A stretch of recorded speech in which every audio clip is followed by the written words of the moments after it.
There we go. What's happening, everybody? Let's see. There we go. Hey, it's Troy, and welcome to Into the Unknown. We talk about stuff that's just outside of normal, I guess you could say. Paranormal, weird situations, crazy things, just fun stuff. Hopefully you guys will stick around for this. This is our kind of our first time doing this on YouTube, at least. So it should be interesting. We got a guest tonight, Ryan. So he's gonna be be on in a second here. So that's gonna happen here. 1 second. I'm just got to send one email to him. There he goes. That way he'll have a direct link. Let me drop this in Facebook as well, and then we'll get ready, folks. Then we're going to get ready. We'll have this.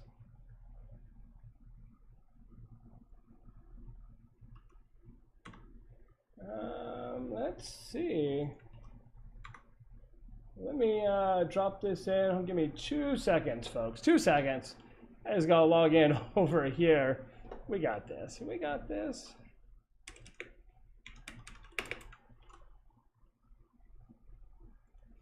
For some reason, always Zoom makes me look purple. Look at it, always. I don't know why. No matter what I do to the settings, it's always purple. What is happening, everybody? Thank you guys for subscribing over here at my other YouTube channel where we're going to be doing a lot more stuff. So I'm glad you guys are here. Are you guys ready for some fun stuff? I figured I'd wait and let a few more people get in while we wait. Let's see. Hey, Kim. Hey, Brownie. What's happening, my friends? What is happening? Let me bring up, let me disconnect the pop-out chat so I can close all this stuff right here. There we go. All right. That way I'm looking more into the camera instead of, over here, over there. Hello, hello. Hey, what's happening, Susan? What is going on? All right, let me go ahead and bring on Ryan. We're going to be talking about some fun stuff. And as we get ready, hopefully a few more people will roll in here. Let me just go ahead and bring him in. Boom, maybe. There we go. There it is. It's working. Yeah. Sometimes you just never know with Zoom. Sometimes it works. Sometimes it doesn't. You just never know. What's happening, Ryan? How's it going, my friend? Long time no see, literally. Yeah, it's been a real long time. Can you hear me okay? Yeah, I can hear you good. Excellent. Yeah, it's been, I think 8 years? Something like that? Oh, God, yeah, at least 8 years. Yeah, I think so. I think it's been at least that. I mean, I don't know how long it's been since I've been on a paranormal investigation, even though I still have all my stuff and DVRs and cameras and corners and stuff. But I've kept that spirit going, so I've been going on some adventures. I've been, doing it proxy for you, so you can live through me. I know everybody wants so much money. That's the big problem. Like, it's like, hey, can I come down and check out your place? Yeah, you got like $900, dude. I'm like, dang. But it's... And insurance. They want you to have insurance now, too. Oh, jeez. $1 million policy is what everybody's requiring. Yep. See, the last time I did $1 million policy when I was working on a movie, I was shooting my own little short for a fashion video. We had to get a $1 million bond or insurance bond, and it cost... And it was a friend that did it for me, and it was still like $300-400. Like, it's not like, oh, here's $10, let me get that. You know what I mean? Yeah. Like, dang, dude. But luckily, it's a little easier to do it now. So, but it costs money, and if you're going to do it permanently as a team, you got to keep that up every month and stuff. So it adds up. And I know, whoops, let's do this. Let me get out of that mode. There we go. I know with... that was the one thing I liked about doing private residence. There was none of that stuff, It wasn't like going to La Prisma or any of those kind of places because, they all wanted a little bit of money and we had to deal with, people and stuff. Other people come Yeah. in and I mean, it wasn't so bad when I was working on movies or on TV shows for Paranormal, like Destination Truth and the other siders, because they paid for everything. So I was just there, and it yeah, was fun that way. I was like, oh man, I'm getting paid for this and traveling. Dang. yeah. I remember you invited me to a couple places, but I wasn't able to go. But I was able to help you with a lot of audio back in the day when you did the stuff in the beginning. So You what know, was I the? just, you know, Go I ahead. just talked to the other day, like literally like 3 weeks ago. I was going through my phone and I'm like, huh, Josh Gates. I'm like, I wonder if it's still the same phone number after all these years. And I I bet you texted it him is. something. I forgot what it was. And he's like, of course, who is this? Yeah, I'm like, yeah, hey, it's Troy. He's like, oh, dude, what's up? And we had a short little conversation because, he's doing his other exploration yeah. unknown and all that. And I thought about maybe seeing if I could get him to do That, this. I mean, that'd be kind that'd of be fun. cool. That'd be a lot of cool. Get him I in. remember him being super nice and tall. Yeah, he's like I remember. 6'5" or Yeah. 6'6", something like him. And oh god, I can't remember the guy from Ping Pong. Both of them, when they came here and shot at the West Coast Paranormal studio, I had to get on an Apple box when we filmed because freaking I'm only 5'9". They're all like 6'3", 6'4", 6'5". I'm like, okay, I gotta get I gotta get up there and stuff. So it was definitely interesting. Yeah. Oh man, those were good times. They were. And I did send you a direct link to this video as well. I emailed it to Yep. you just a second ago as well, so you have that. I just Um, posted it on Facebook. I just posted as well, so hopefully more people will show up here in a second. I just keep, And I'm in very fact, persistent. I just keep posting it. It's like, until you guys show up, I'm not stopping posting. They're like, oh man, come on. come on, guys. Well, let me put it on. I'll put it on one more place. A lot of times you get a lot of views after the fact because a lot of people, they can't be here right now or it's late. Yeah, exactly, exactly. Or they're just finishing up dinner. Yeah, and if you do it too early, then everybody's at work, and it's like 7 o'clock's always been a pretty good time, and then most Yeah, people start showing up around 9, 10 o'clock sometimes too, like especially on Facebook Live. It's yeah, a whole different scene. yeah, I understand that. So I'll keep it professional. I promise. I know. So hopefully we'll get some more people, and I'll just Sure. You want me to just tell a couple stories? yeah, let's go ahead and start some stories, and we'll go from there. Well, I get asked a lot, like Ryan, how did you get into the paranormal? What lit the spark for you? And it was really one event that really triggered it. And I was really young. I want to say like I was 3 or 4, Wow. and I was visiting my grandparents' ranch and grew flowers at this ranch, and the house that my grandparents lived in was over 100 years old, and and then they added on to the place and built a basement, and apparently one of the people that were helping build the basement died of a heart attack right Oh, there while doing all the walls and stuff. So, um, yeah, I'll get into that a little bit later. But so I was like 3 or 4, and I loved going to my grandparents' house, but um, I always slept next to their bed on the floor. I just felt safe, it was I grew up with 7 sisters and I'm the only boy. So I had girls in my bedroom as long as I can remember sharing. So I never slept alone unless I was at my grandparents' house. So I was a little scared, and I remember I couldn't sleep. I was wide awake, and I was just staring at the window and just relaxing. And all of a sudden, I heard something, and what was going on inside the house was my grandparents were remodeling and they were painting stuff, a new kitchen, and the whole house was just covered with plastic flooring. right. So I recognized the sound, and it sounded like somebody walking on plastic. Those are very distinct. sounds. Oh, You know yeah. when somebody's coming. So I Right. heard this thing come from my grandparents' door, and I turn over and I look, and I see this tall shadow. My grandparents' peak of the door was probably like, I don't know, 6'10".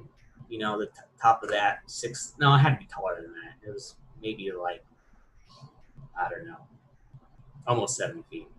But he was just under the brim of the door, Oh, and wow. I remember hearing him walk up to right next to where I was sleeping, and I was just under the covers after I saw him. I was freaking out, and I just stayed right there until the sun came up, and I heard my grandparents start moving because they came up with the sun, and I jumped out of bed and I told them what happened, and they quickly got out of bed, and we searched the whole entire house. The whole house was locked, all the windows were locked, and the key thing was the alarm was on too. So there was no way it could have been another human being. But here is the absolute craziest part of this whole story.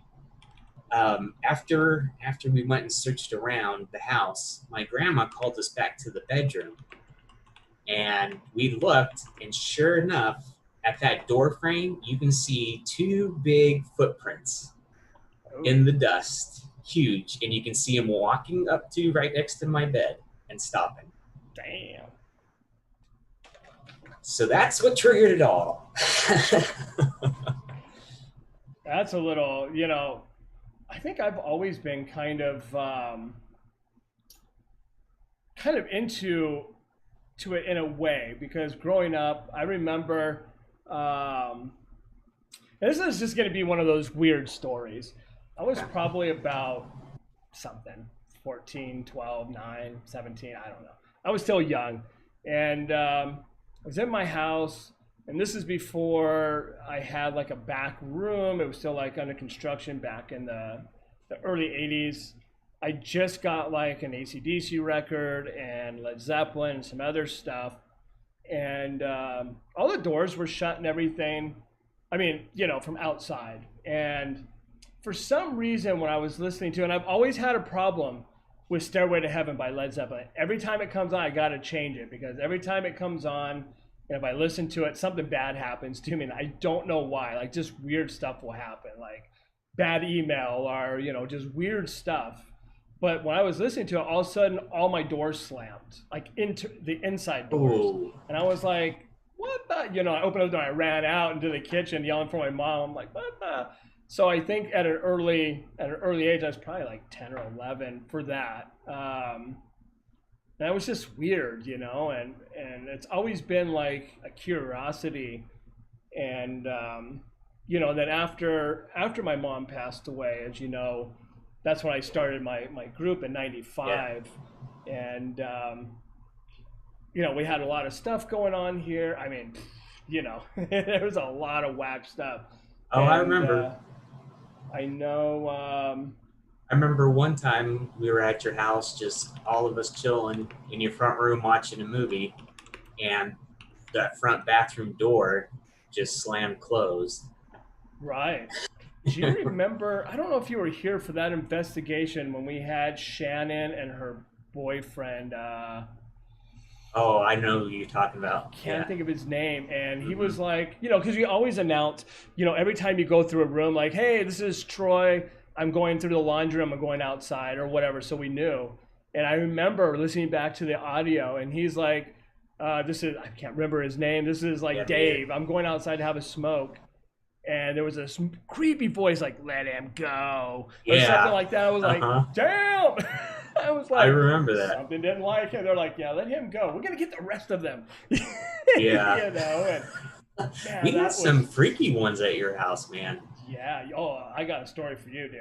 So I remodeled my house 2 years ago before I started feeling like really bad before my surgery and everything. And this is the weirdest freaking thing, dude. So my living room, I basically had to put my after I finished the living room and everything. I put my bed in the living room so I could do the rest of my house, and I had, you know, like those wardrobe racks like we use on movies or films. You know, we put all the clothes, we just roll that stuff around. Yeah.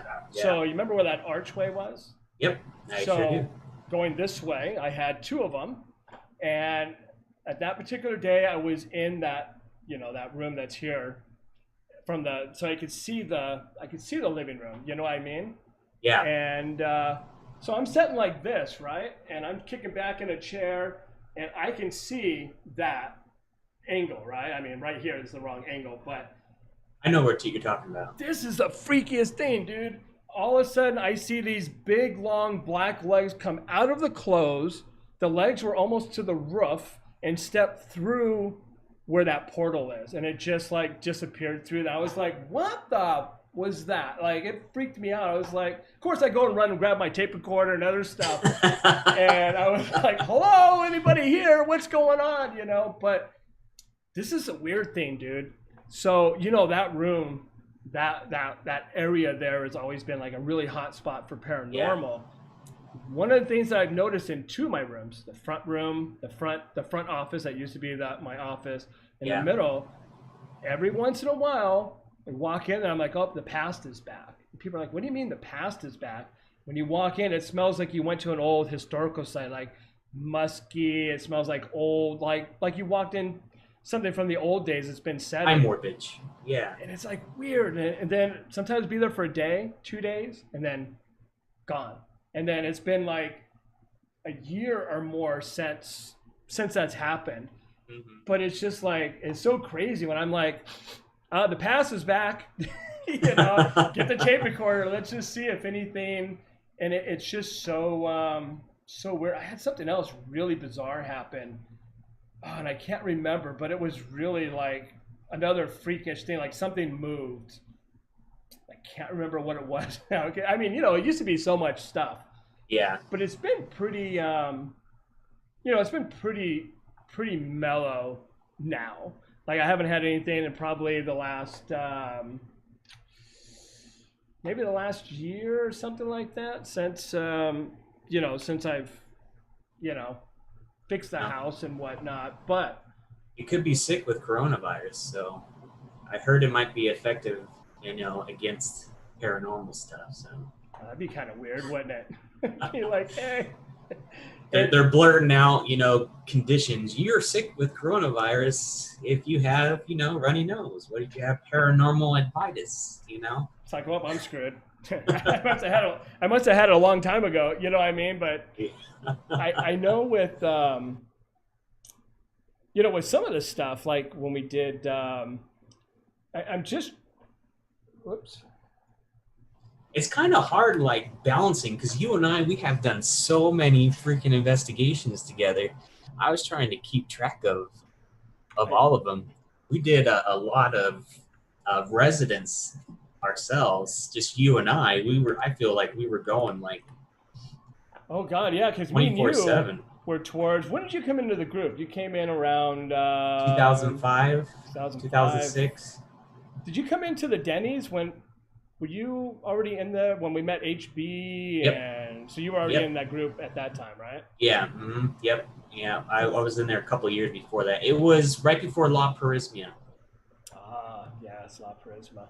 So let's see, because I have my favorite photo on here from La Parismia, and it is. Yeah, I don't know if I can find that picture. It used to be on the website back in the day, but the website does not exist anymore, unfortunately.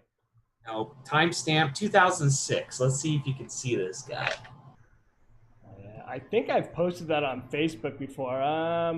So if you guys look right here, there's a mist of a horse and an Indian, and you can see it right there in the bigger picture there. And that was a freaking night because we didn't film anything. We're just taking pictures. Yeah. And we ended up with that weirdness. But, I mean, there was some freaky stuff going on there. But we did get audio. We got audio on there because we were walking on this path. And I'm taking pictures, you know, 3 in a row as normal just to make sure, you know, it's not some particle moving or whatnot. And on my digital recorder, you hear me say, oh, I got missed. And you hear you talking, saying, oh, did you? And then you start hearing some, I forgot what the native language are for That's the right. We had like a whole weird language and stuff, didn't we, on there? it, yeah, it was, what is the Indian Chumash. tribe? Chumash. Chumash Yeah. Indian. It was Chumash. And we caught that in like three different areas that night at the graveyard. I remember that. We left the We we tried left to the voice record. contact them, but they never got back to us. You can go out there now. You have to pay for the ranger and a fee. It's not super crazy. The I mean, it's last, not. are they still letting people out there? Yeah. Because the last time I went with the TV show, they said that they weren't going to allow anybody more after Ghost Adventures came through because they destroyed stuff.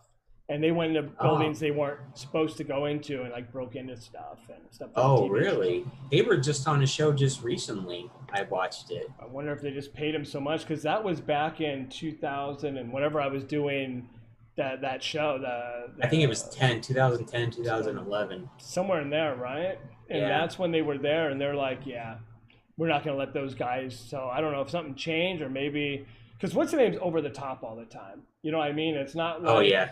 how we were. That guy was just like, Oh, my gosh. yeah, and everything's a demon. Yeah, I'm just like, I come feel on. heaviness. I feel the heaviness, man. Exactly. It's like, come on, dude. You know, Oh, I'm just yeah. looking through to see if I can find. Oh, look at this. Hold on, let me see.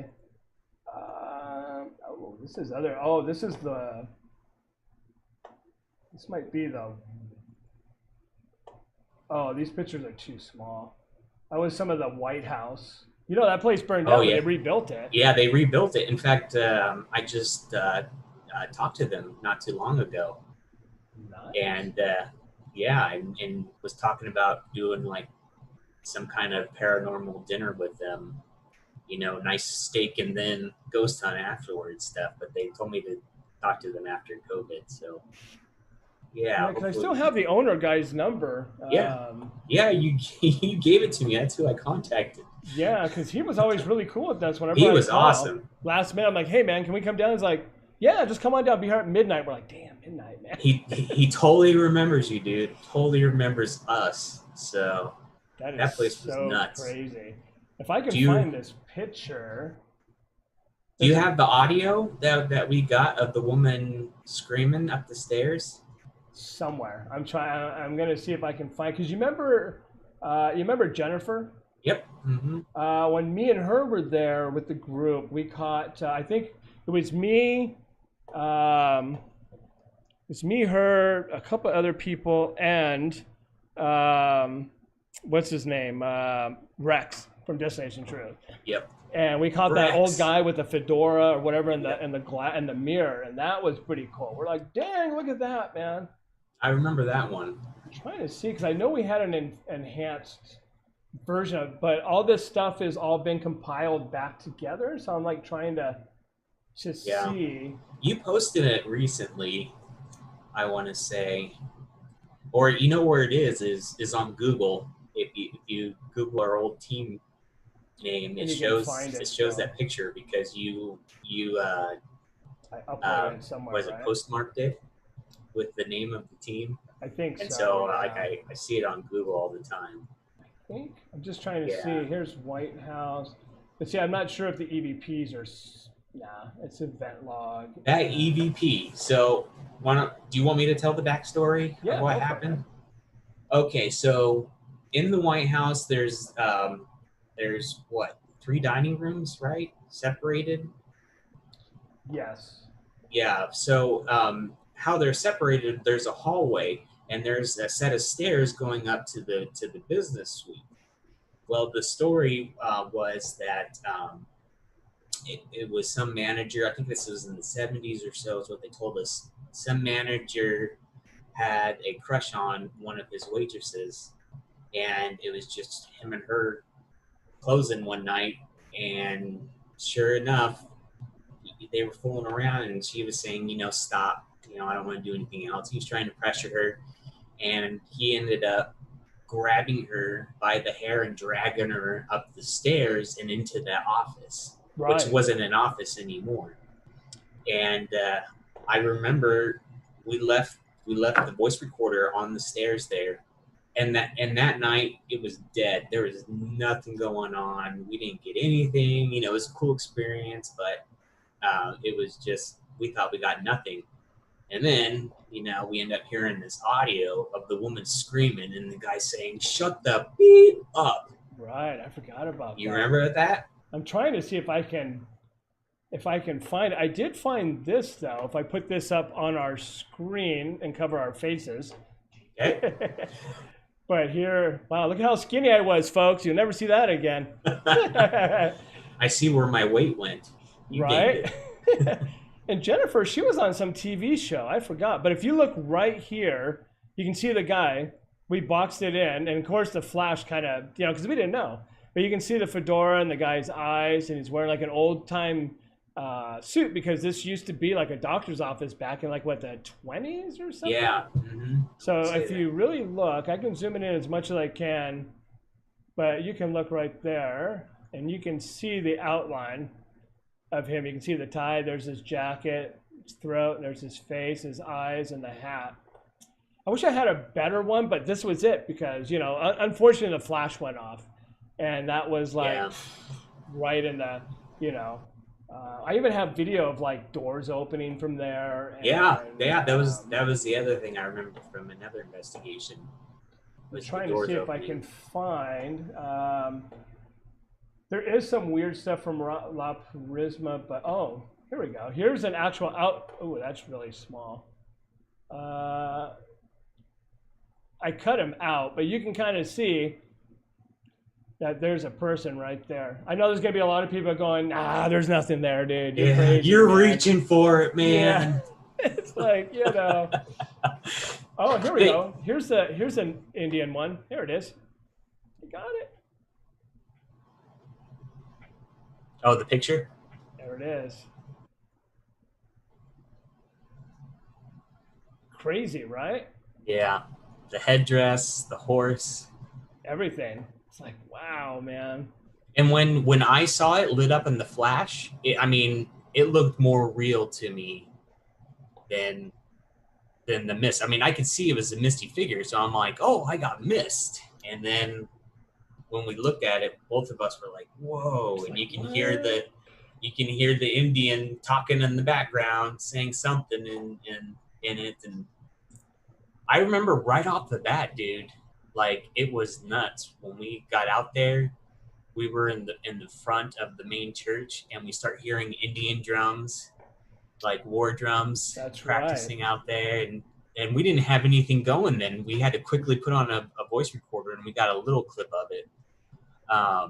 And I think then we talked about how the nearest tribe was about an hour away, if I remember right. I think so, yeah. It was So like there an was hour. no way, that it could be any type of drums. And we were out there, and you can see for miles, and there was no like bonfires or nothing. It was just what, 8 of us and a ranger. That's right. And I'm trying to find like La Prisma. I don't know why I can't find it. Like I'm finding, you know, San Diego, Van Nuys, White House, Whittier. I don't even know where the Queen Mary stuff is right now. I know I have it all. It's all backed up somewhere on a hard drive. It might just be an old IDE drive because it was that freaking long ago, you know. So we did a lot of cases when it came to. We were busy. Yeah, we stayed really busy with just phone calls and you know, just from people and. That's and when we were asked to go to the Midway. Yes, the U.S. Midway. Oh, that was fun, man. That was so much fun. Just a long drive, you know. Yeah. It was like, man. And cabling. Oh God, yeah. All those that was like 1,000 foot of freaking DVR cabling, like to cameras and everything else all over that place. And we had to get a specially made cable that had special covering on it because the ship is just a giant magnet. So it was interfering with our cameras. And I don't remember we catching anything. We got a lot of EVPs. I remember we saw something we saw like an apparition going into to the captain's chair, wherever, whatever that was called. I remember we seeing that. I think that was me and HB. I think you were downstairs. I think so. Yeah, I know. And that was really cool. It was just like a snippet at a time. And somebody saw apparitions going into a helicopter that was actually like the helicopter's there inside, and they saw an apparition go in it. And you know what's funny is I got to go to Alcatraz with the TV show, and you know what's really interesting is you see all these paranormal groups like, oh my God, it's the most haunted place. But when we went there, we really got nothing. And we had to have escorts, of course. So we had to have a ranger that worked there with every person. And the guy that I had been there for like 25 years, he goes, I'm in here at night by myself all night. And he goes, I've never heard anything that anybody's ever said. Never heard a jail cell like slam, never seen anything, never heard anything. And I was just like, yeah, I kind of figured. For some reason, it's just like, you know, I mean, because we were there for...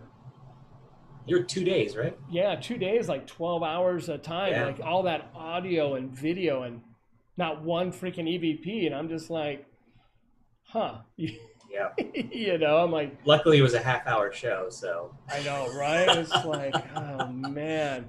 Yeah, I remember going over the audio with you. And I did a private tour of one time of Alcatraz. And... was able to stay pretty darn late, and I could have swear I had the same ranger because he told us this guy, he was a heavier, older guy, told me the same thing. He's like, I've never heard anything. I've been there forever, and sure enough, I didn't experience anything. I wasn't afraid, and I was in cells like by myself. And see, that's kind of the funny thing with this stuff. I mean, it's not saying that maybe somebody didn't catch something, but you know, different energy, us, right. Different day, you know, but for us, never experiencing. But then, you know, it's just crazy. I found La Prisma, but not with us. With it's me and Jeff, and I forgot who else went to La Prisma with me when I went with the TV show. Oh yeah, I remember some of those. But there's no cut up audio in here. I'm like looking at it, I'm like, there's a priest room, but everything is like it's raw audio. Oh my God, look at all these files, dude. Because it's season 2 that we went to Alcatraz, the sugar plant, La Prisma, the old courthouse, the power plant, all of them. It's like Sacramento. Yeah, you went to USS Hornet. The castle. Yes. In Ione. Yes. Preston Castle. Nothing there either. Yeah, you know, I went too. I actually went with my sister, and honestly, I was more scared of going when they did the Halloween haunted house walkthrough than I was doing, you know, going through the paranormal investigation there. So, but you know, just that place is busy, so I can understand the change of energy too. So it just really depends on the place. But you and I have both been to places where it's been, you know, crazy so dead. God, yeah. Yeah. And Beverly's asking, have I ever been to an empty psych hospital? And yes, I have been to Wolf Manor. That one, but did you ever go? No, you never got to go to the one that's out in Torrance. No, way out. Channel Island. Oh yes. What's the actual name? I didn't go to college. But I was working. Oh my God! I have the craziest story about that place. I wish I could remember. It's now Channel Island College, but it used to be like one of the biggest psych hospitals in California. And right up the hill, they filmed MASH, like where the helicopter landed and all that. But I was working on a movie, and I was playing an FBI agent. It was kind of funny. And we asked the PA, we're like, hey, where's the bathroom? You know, and she's like, oh, you go through that building. Now, this is an empty psych hospital. It's been empty since like the 60s or 70s when it closed down because of, you know, they were doing like lobotomies and shock therapy and all that crazy stuff. Yeah. And me and my buddy Shane, Was it Shane? No, it was I can't remember his name now. But me and my buddy went down. So basically the hallway, just think of an old school. So probably a football field down. No, half a football field down this way, and then another half a football field down this way, and the bathroom was way at the far end. And between all that was psych doors, like cells in a sense. Mm-hmm. And Exactly what you're talking about. so as soon as we went to the bathroom on the way out, we're like, let's open all the doors, right? For the hell of it, let's open all the doors when we went. And so now we opened all the doors so they're like halfway open, right? So now when you look back, all you see is just a sea of doors. Yeah. And we got up to the end and we made that right hand to go back, and all of a sudden we heard, and we turned back around, every freaking door was shut again. We're like, damn! And we're like, man, I want to come back. And it was only a 1-day shoot. So I'm like, oh, we're never going to get back. And that was the freakiest thing. And then like 4 years later, some other team contacted me and like, hey, do you want to go there? We know somebody. But we ended up kind of not being allowed, and the cops showing up, and it was an ordeal. But in just that like 5 minutes that we were in there asking EVPs, and they were answering back, and you could hear like the echo from far away. And I'm like, this place. And if you look at stories from that place, kids that are still going to school there have stories. Like they're posted all over the place, but to get permission from a big college to go and do, it's not going to happen. So you were that, you were legit getting disembodied voices answering back to you. Yes. That Did you go to Whittier House? Yeah. So that one we had disembodied voices. That was I remember that one. Carol and them. Yeah. Was that the was that the cat? No, that was the sorority. Oh yeah, the sorority house. With all the girls, yeah. Yeah, the depressing room where people kill themselves and get depressed. Yes, and I think I have that audio. But I just found the White House. There's 3 files here. Let's see if we can hear the audio, because this might be that scream. Okay, now we're going to have to listen, folks. Let's see. No, that one's too hard to hear. Let me see. All right. Yeah. That was your voice at first, but then somebody said, "Yeah, there's nobody." But they're really hard What's to it hear. in there? 71.2. There's unknown voices, but no screaming in this one. Nah. Some of them are really hard to, because we have the, here's, did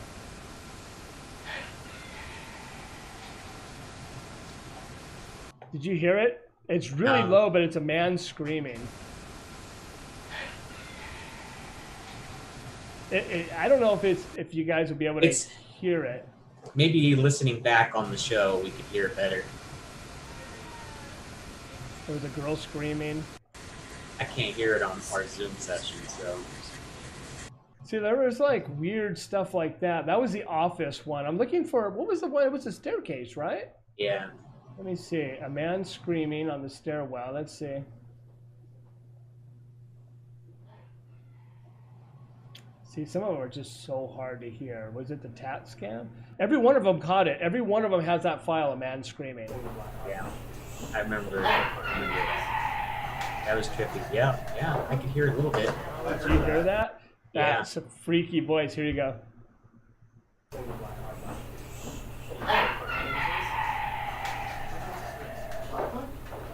I heard that. Yeah. I love that, man. I don't think I have the one of the girls scream, because we went to the White House like 5,000 times. So yeah, it's like trying to find which one it is. It was our very first investigation there. I wonder if... Well, if you want to look for that, you want me to tell another story, how I got into my expertise of demonology? Yes, you do that, and I will slowly... So we can keep this engine going. Okay, so as my friends know, I grew up Mormon, and I went on a Mormon mission when I was 19 to Colorado, and I was stationed all the way from Denver to anywhere in the Kansas City, part of Kansas City, and Oklahoma, the Panhandle there. and I was in a town called Alamosa. And I was young. I was 19. I had another missionary with me all the time. You know those guys that wear white shirts and the black name tag, and you see them riding on bikes, and people throw stuff at us. You know, that was me. So imagine this face, but like this. Like I said, it's weird seeing you so skinny because I'm not used to it, you know? Yeah, you're used to a couple more chins. Yeah, so I was in like peak form there. I was heavy. I was like 300 pounds, but I was strong. I was a football player. That was the tallest I've ever been, which was 6 foot. Now I've shrunk. But yeah, so I'm this new missionary going out there. I'm all excited. So we went to this trailer park in Alamosa, and it's kind of like a more dustier trailer park, kind of atmosphere. And it was getting towards evening time, and we were knocking on all these doors, and everyone was slamming the doors in our face, get away, Mormons, stuff like that. And we saw this little old woman. She was so wrinkly and so old. I swear she looked 100. But she was carrying like these 2 heavy black sacks, the 30-gallon sacks, 35-gallon black bags you get at the store. Right. She was carrying 2 of them, and it looked like trash and stuff. So she looked like a snail with this turtle shell or this black shell. So we started getting up close to her, and we're saying, "Hey, would you like some help? We can carry that for you." She freaked out on us.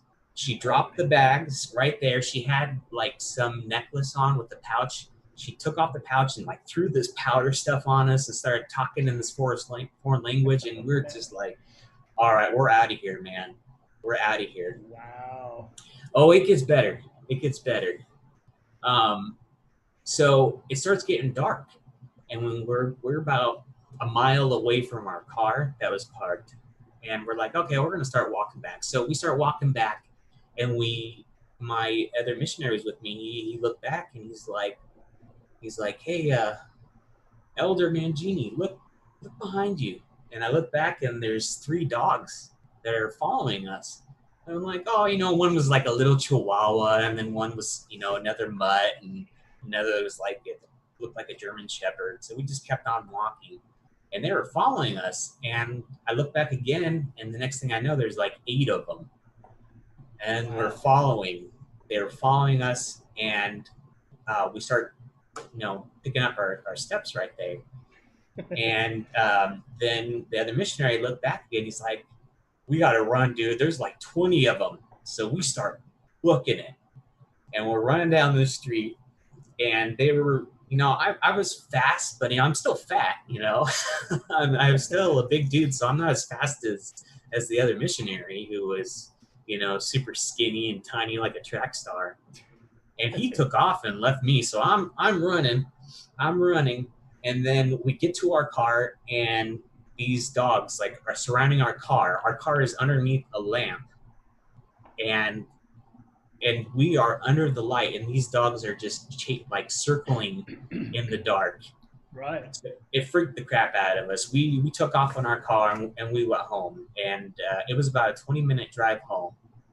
So we got into the house, and we went inside, and we're like, oh man, that was nuts.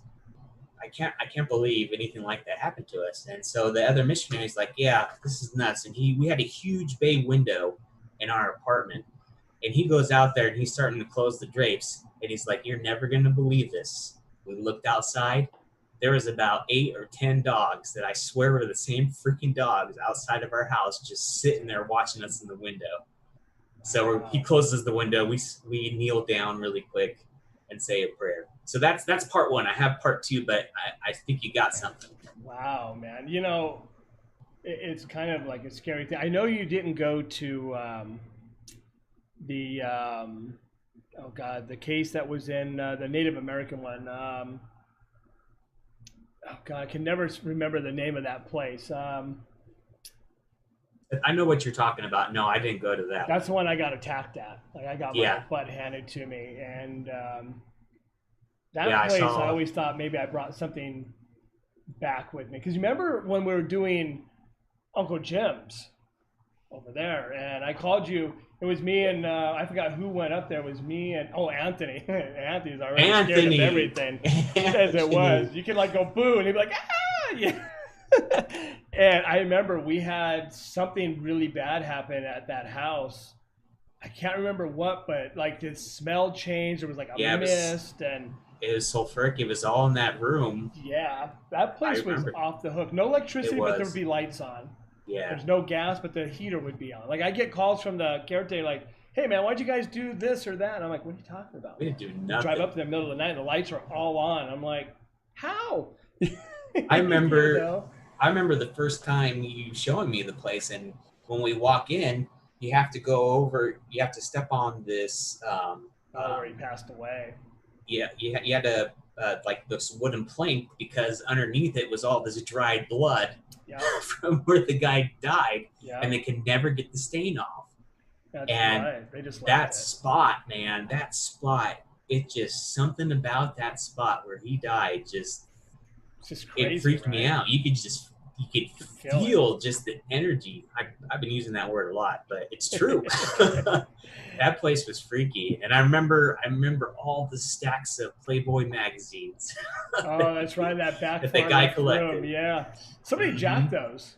So I was like, I'm gonna get those since I know that the guy was thinking. I'm like. Because they were all like from the 60s and 60s, 70s, and some 80s ones, and that's when he wrapped it up. Before I got a chance to.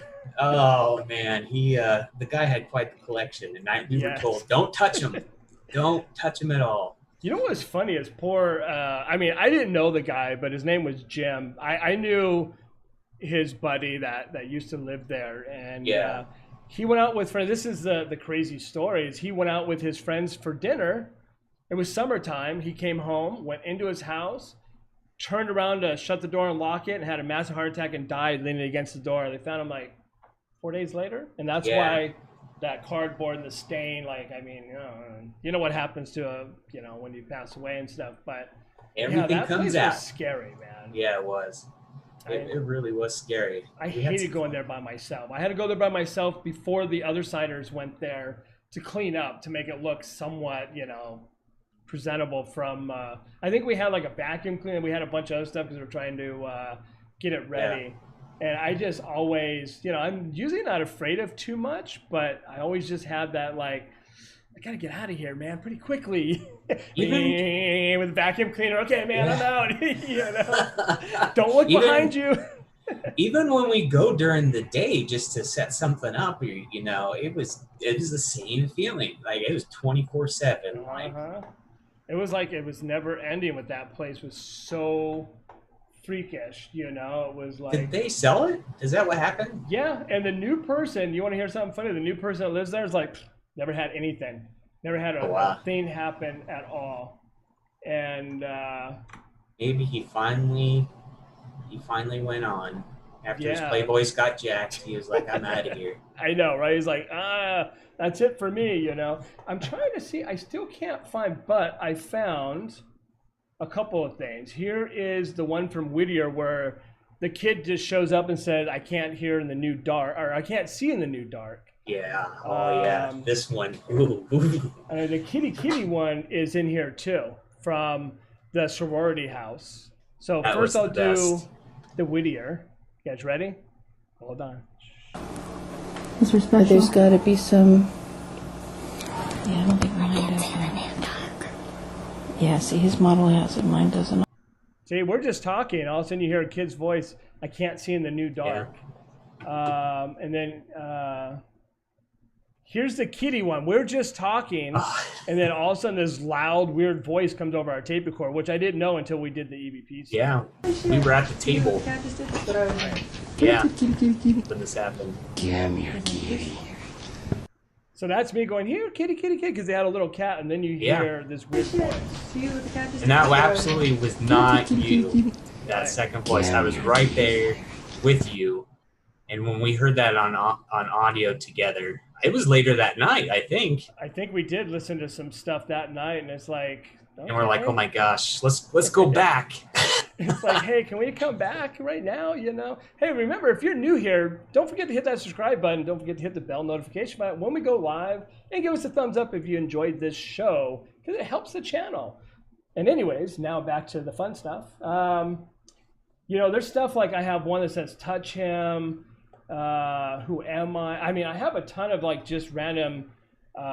This one was from the theater.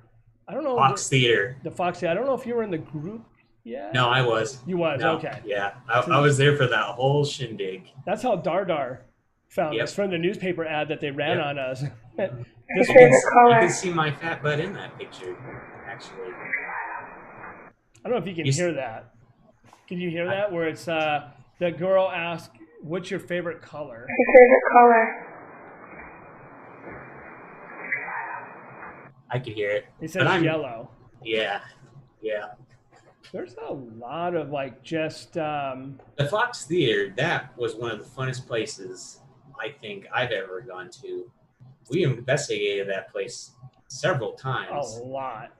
And I remember going there, and that I was standing in the theater, and it was completely dark. We were all separated. We were all quiet, trying to hear something. And I swear I heard one of our teammates say, "Ryan." So I'm turning, I'm like, yeah, is anybody there? But I couldn't see. You know, it was so pitch black. It was so dark in there. Right. And then I think I hear you saying, "Who are you talking to?" I'm like, blah, blah, blah is right next to me. And then you hear, "No, I'm not," on the other side of the theater.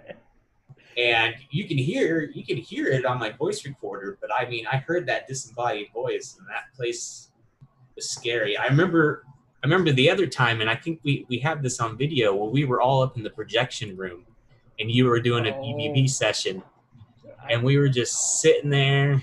We were relaxing, thinking nothing's going on, and you were getting upset. You're like, "Man, this is boring. Come on, I know you can do better than this. Come on, get our attention."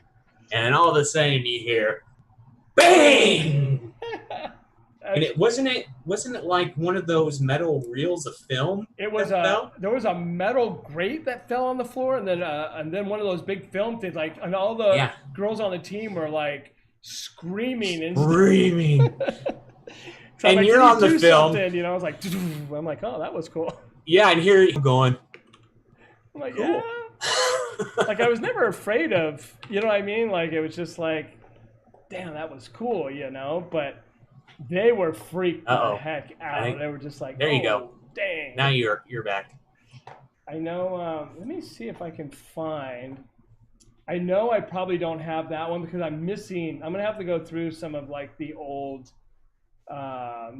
stuff because I'm not seeing the Fox Theater, but I have like, let's see, ID drives. See, some of these you can't hear. Let's see this one.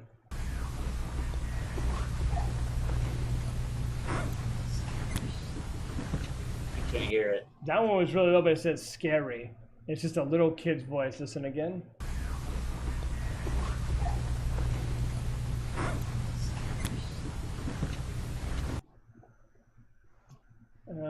Let's see.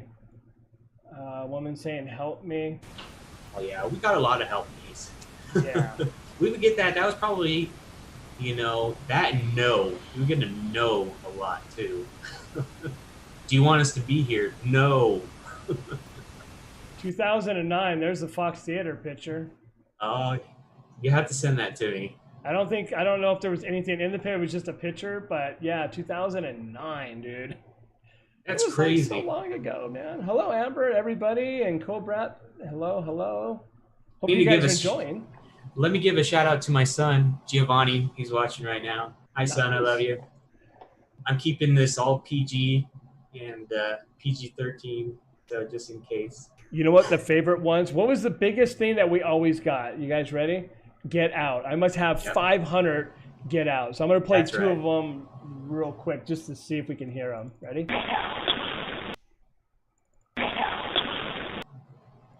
It's here. It's right there. Got my hair sent on it. They're really, some of them are really hard to hear. And that's the problem. You know what I mean? Let's see. Maybe we can do a follow-up and enhance them. Yeah, I mean, if people want to really hear them, then they can like just crank it probably. But you have a donation button on there so they can donate, so we can put them up on a server again. And I know. It's. I had the server up for a while, and it just gets so expensive after a while. Yeah. You know. Remind me to talk to you about that after hours, because we could get it back up for cheap. Nice, because I mean, I have the whole site and everything on there, you know. Yeah. This was something that we caught at La Prisma. God, some of these pictures are so small because back then we only had like small digital camera. I mean, this is 2009. 8 megapixels, man. Yeah. Was like the max we could get out And there. So this was a ribbon of light that we caught in the pitch dark. I mean, this place was darker than dark. So yeah. You know. And we didn't see it. We didn't see it when we were taking the picture, and nothing. We couldn't recreate that picture. We tried over and over again. We went during the day to see if it was a reflection or anything like that. And nope, folks. I wonder if I have this video of the White House with the doors open. I wonder if it would work. I'm not sure. It's 30 seconds. Let's give it a shot. You ready? Okay, sounds good. Oh, why is it going to play here? No, don't play here. Oh, it's broken. No. It says that it won't play. Oh, it's not a playable file. What? It's from the old DVR. It used to work. I'm sure I can find a better copy. I mean, another copy somewhere on here. You can convert it. But I remember the doors opening, and we were standing right there, and we went down to the truck and got the levels, because we're very scientific. We make sure, like, there was no draft from anywhere. There was no windows open. We made sure the door frame was level. The floor was, like, you know, all that fun stuff, because you know, you don't want to be just one of those people that's like, oh my God, it's haunted, you know? And we were, what you don't see is we had like these wireless devices that were taking the temperature of the air, barometric pressure, you know, all that stuff. And we were checking for things that we can relate together and try to see what was causing this. And we couldn't find anything. There was no draft. There was nothing. There was a little bit of change of pressure, or not pressure, of temperature. And I do remember that reading on those bad boys. But when we were posting our stuff, that was stuff that we absolutely went through tooth and nail trying to recreate them. We always try, you know, with you know, anything that we did, we always try to make sure to do the best we could to either recreate it or, you know, figure out like, okay, what just happened, you know, is it something that we can prove, disprove? And I always hated, like, you know, the hardest part of our job was telling the people after we go back and we do the review, and it's like telling them that they got stuff, and then we leave. We're like, all right, see you later. Now you got demons in your house. Bye. No, that was my job to clean them up, dude. Remember? No, but I always felt bad when you hear voice and stuff. Like, well, you have something here, and you're like, well, you know, we gotta go. You know, it was like, it's always like leaving somebody with that, and they're just like, hey, wait. But we were helping them realize they weren't going crazy. You know, they thought they were going nuts, and they just wanted somebody to validate their feelings. And that's what we would do. We would go in and validate their feelings and say, you know, we understand that you feel this is real. We're going to do everything we can to corroborate with what you're saying. And we're going to determine, you know, possibly if this is, you know, a historical haunting, you know. Right. Or if it's actually an intelligent haunting. Or if it's something demonic, and, you know, out of what, like a few hundred cases, I think only of them, like a handful, were actually demonic. So yeah, the Whittier house. I just found another EVP. I want to see if we can hear it. It says, "Let us leave." That was at the Whittier house. Let's see. I'll be right back. Okay. Would you like us to leave?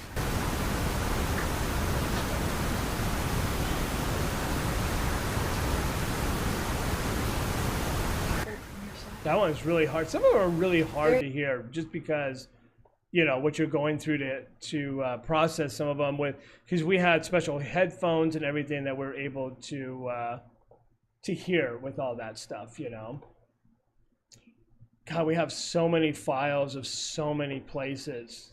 When we used to do this, like sometimes every week, you know what I mean? Like we'd go a lot. Here's another one from Whittier. Some of them are just really. Sorry about that. My little kitten wanted to come in here and come in and say hi. So, say hi, Fizzgig. Oh, look at that. It's National Kitten Day today, so here's a little shout out for Fizzgig. Nice. I know. Yeah, the Whittier house. Now, the thing that we found out about this, because I'm not sure if you ever went on that one, but. I did. I went once with you, but I wasn't able to go back. Oh, okay. Because we did like 3 or 4 times, and we did it different situations. The first time, the 2 girls that were married, were there, but they were going through like a lot of fighting and stuff, and we got like disembodied voices. Something happened in their bedroom where we're in the. I think it was me and Michalani that like started feeling really sick, and HB had to take me outside because I was like really like just dizzy and didn't feel like I lost all my energy and stuff. And I remember in the hallway, I'm like, is there anybody here who'd like to talk to me? And then all of a sudden you hear a voice, no. And I'm like, oh, hey, if it's a my voice, nice, you know? And then we did an investigation with just one of them there. And then we switched. And then we did one without them there at all. And the one without them there, nothing. Not one EVP, not one video, nothing. So we're like, yeah, you guys are causing your own because there's so much. There was just so much going on with them fighting. Yeah, just negativity it was and causing their own poltergeist activity. Yes, honestly. You know? And that, when that happens, when you make your house like unwelcome or you're bringing that element to your house, it's like a light up in the sky to evil things, you know. It's saying, hey, come over here to my house. It's like, hey, check this out, you know. You're like, oh, you know. Yeah, come and hang out and knock 3 times on my walls. That sounds like a great time. We used to get a lot of that where we could do like, you know, knock and it would knock back or whatnot, or, you know, sometimes you get disembodied voices that would answer back. Did you go with me when with the kid that was saying he was turning into a werewolf? No. Oh, okay. That one was trippy. I think the one I went to with a redheaded lady. Oh, Rachel. I think so. She had like this little tiny. Yes. Like you couldn't even with all of it, you could barely turn around. Like it was really small. Wasn't she like she was a teacher or something, right? Yeah. Something like that. Yeah. Yeah. Mm-hmm. I don't know why I remember that one. And then did you that ever was fun. go? That was a fun place. Did you go to not Norwalk Paranormal? It was it was another paranormal, but in the same area. The one girl that ran it worked on the docks actually, which was crazy. And we did a house. And I remember HB's like, yeah, this is like what's his name's place. Who's the guy that dressed up like a clown? Gacy. Gacy or whatever. The house looked like that. It felt like that. Like it was really eerie in the basement. And we got some really creepy stuff there too. You know what? They had a few cases as well. I think it was Norwalk or Downey, because one of them was, you know, the other people, the one tall girl. I can't remember her name now. It was Downey. That was Downey, and the other one was Norwalk, right? Yeah. Mm-hmm. I remember them because that's. Remember going to the Queen Mary? Yeah. We used to be able to go. Like you just call up and be like, yeah, and then they started charging a few bucks, and now I don't think they let you, do they? They don't let you do privates anymore. No, you have to do their tours, and they do not let you at all go into the pool. Now you know what? I'm going to tell you a story real quick. So whatever year it was when I was doing the other siders, we did the Queen Mary, and so setting up all the cameras, we had the lights full blast in there. Like it wasn't like what we're normally used to because we had all this setup to do. I'm going to tell you a little something that I knew something was up with that place, that maybe it wasn't 100% legit. So with all the lights on, when you're walking around the pool, there is footprints on the ground that they have shellacked. So in the nighttime, when you take pictures, you see wet footprints, because when it got dark and we turned off all the lights and we went through that, I'm like, I don't know, man. Yeah, and all the speakers everywhere. And yeah, because I caught a lot of the same EVPs of the same little girl, the same, like I was catching, after going there so many times, like 8-10 times, I started catching a lot of the same. I'm same like, words. this is like a repeat, man. Yeah. It's like, change the channel. I want something better, you know? Yeah. God, I wonder what all that is. Because that was like, I don't know, that was a really fun. Yeah, we went 3 or 4 times because we befriended the security guard, and he's like, dude, just come anytime you want to. That's right. Did we get in trouble? Who was I with? Oh, I was with freaking TAPS people, and we got in trouble because they really didn't have permission. It was one of the TAPS family from LA or Pasadena, wherever they were, and they didn't really have. It might have been. I'm trying to remember. I know I have his information, but they didn't have permission, so we got busted and got thrown out, man. Oh my gosh! No. So I have no respect for breaking in, or because we're running around looking for unlocked doors instead of like, well, I thought we had permission. You know what I mean? Yeah. Like, it was just kind of weird. But I think some of the best cases that we did were definitely the first time I went. With, I can't remember if you were there, but it was with Downey, or whatever one had the really tall girl. Yeah, I can't remember her name. Yeah, it was her boyfriend who ran whatever group that was. Yeah. And the other dude that ended up being kind of wacky and joined our team. Yeah, I forgot his name. It was me and like 4 other people. Was his name Jaime? Was Jaime who joined our team? No. I remember he went with us to the Fresno, to the Wolf Manor. That was fun. I think that was someone else, but the La Turismo in that first time, and you might have been there, because I remember we were sitting on that long walkway on that bench, and everybody was feeling really weird, and we're like, something's not right, and all of a sudden this big mist started coming over the building. Yeah, and it was like just disappearing, like the building was disappearing in this, and we're like, oh crap, and we took off. It was ominous. And one of the guys ran back and got all the duffel bags, because we left there. We were like, let's just go over by the horses, man. And we're just watching this thing like engulf these buildings, and we're like, what the heck are we running into, and it was like, but then I'm like, yeah, let's go back, man. We try to keep going back, and back is like, it's like curiosity. It's like, all right, let's figure out what's going on in there, but I remember one funny part, though. You and I were walking, and we start hearing like this growl or this snort, and we're like, I know where you're going. And we're like, oh my gosh, is this something demonic? What's going on? And next thing we know, we ran into the pig pen with this big old huge pig in front of there.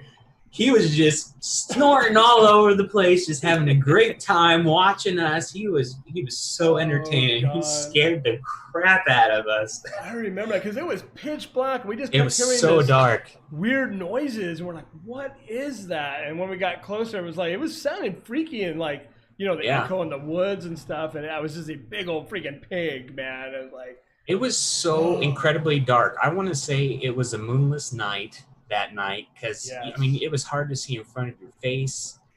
When we went there a couple of times on moonless, I think we tried to plan it as close as we could to be in either no moon or a full moon. Like, we tried to catch it in both scenarios to kind of figure out, like, okay, let's see what's more active or whatnot. But I can't remember which one was. It's been Do you remember years ago. Do you remember what was the insane asylum you were talking about earlier with the doors where you went to the bathroom? Do you remember what that was called? That was God, I wish I could remember the name of it.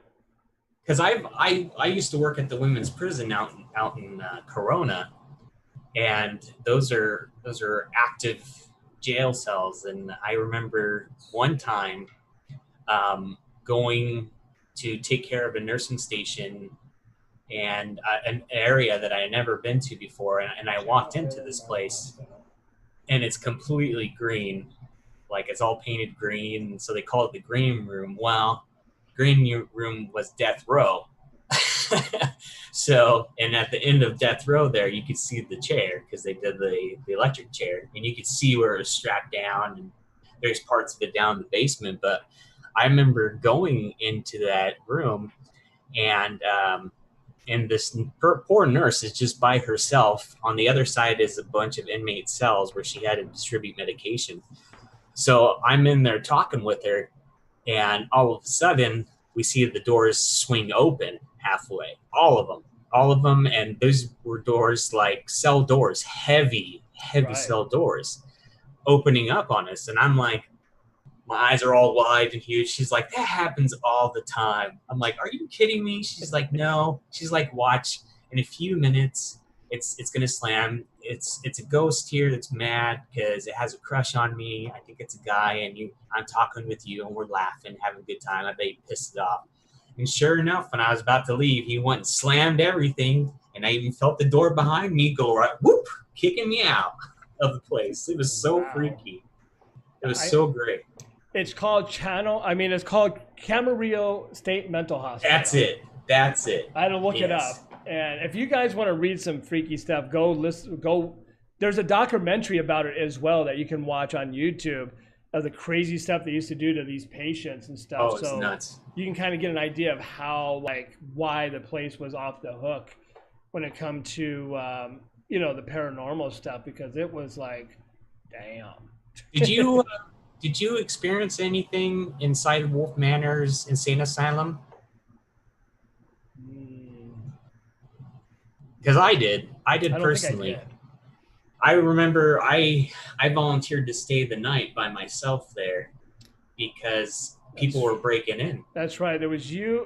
Who stayed? There was like 3 of you guys. Nope. It was just me. Just you? Nice. I was the only one that stayed inside that whole place all night. I had an air mattress. I was in the front room. That's and right. I would hear voices talking. I remember one point in the night, it was like 2:30 or 3 in the morning, and I'm laying in bed, and I'm hearing footsteps of just people walking around me constantly. And finally, you hear me say, "Shut up, I'm trying to sleep." And it got quiet after that. Don't you love when that works? Oh my gosh. It just tells me that it was intelligent. And I remember hearing noises, but I would have to go and check them out to make sure nobody was breaking in. And we had all this DVR equipment recording this stuff all the time. And of course, we didn't get anything on DVR. We got all this audio, but nothing visual at that place. But I remember we're going to the morgue, and we were laying inside of the morgue, the body chutes that they have in there. Oh, that's right. That place was awesome. They tore that place down because it was falling apart, or... Yeah, we got to investigate before Ghost Adventures did. They only got the house part of it, but the upstairs bedroom, that place. That's right. And me and Kimball, we filmed a short horror movie in there the days before we did the investigation. And I remember because they did that Halloween attraction as well. So the room I was hiding in had the 2 coffins with the bodies. And I'm like, really? Why do I have to be in here, man? Just one of those things. You're like, And it had the bed, right? Wasn't that, I forgot the lady's name, that was her room. And she didn't like people sitting on her bed. And she would shake the bed. Oh my God, were you there the night when it was like 2 of us sitting on the bed and we were like, I'm like, do something now or something, and the whole bed collapsed. And we're like, holy crap, man. That was like, we're like, what happened? We looked at it, and there's no way that just fell. Like something weird happened to make it do that, Yeah, that place was trippy. I had a good time, and we went over there, and this was before all the asbestos crap. So we were in there breathing all that asbestos. We were seeing it come out of the ceiling. It was so bad, but that place was so fun. And I have to say, yes, I stayed the night in an insane asylum by myself, and I made it all night long. But the following night, I didn't volunteer. I went and slept at the motel. You're like, no, I'm good, man. You know what's funny is I just found, you ready? Mm-hmm. I'm not going to embarrass you too much. Okay. Is it a picture? I can't see what you're posting. Yeah, it's you when you were the pitcher for the team. Oh gosh. How young you were, man. Did I have hair? Yeah, a little bit. It's like, I know. I'm just going through like everything. Like I'm seeing the Josh Gates one where they took a picture in the studio. In the studio, yeah. And you can see how short I was. And there's Ricky Rocket here.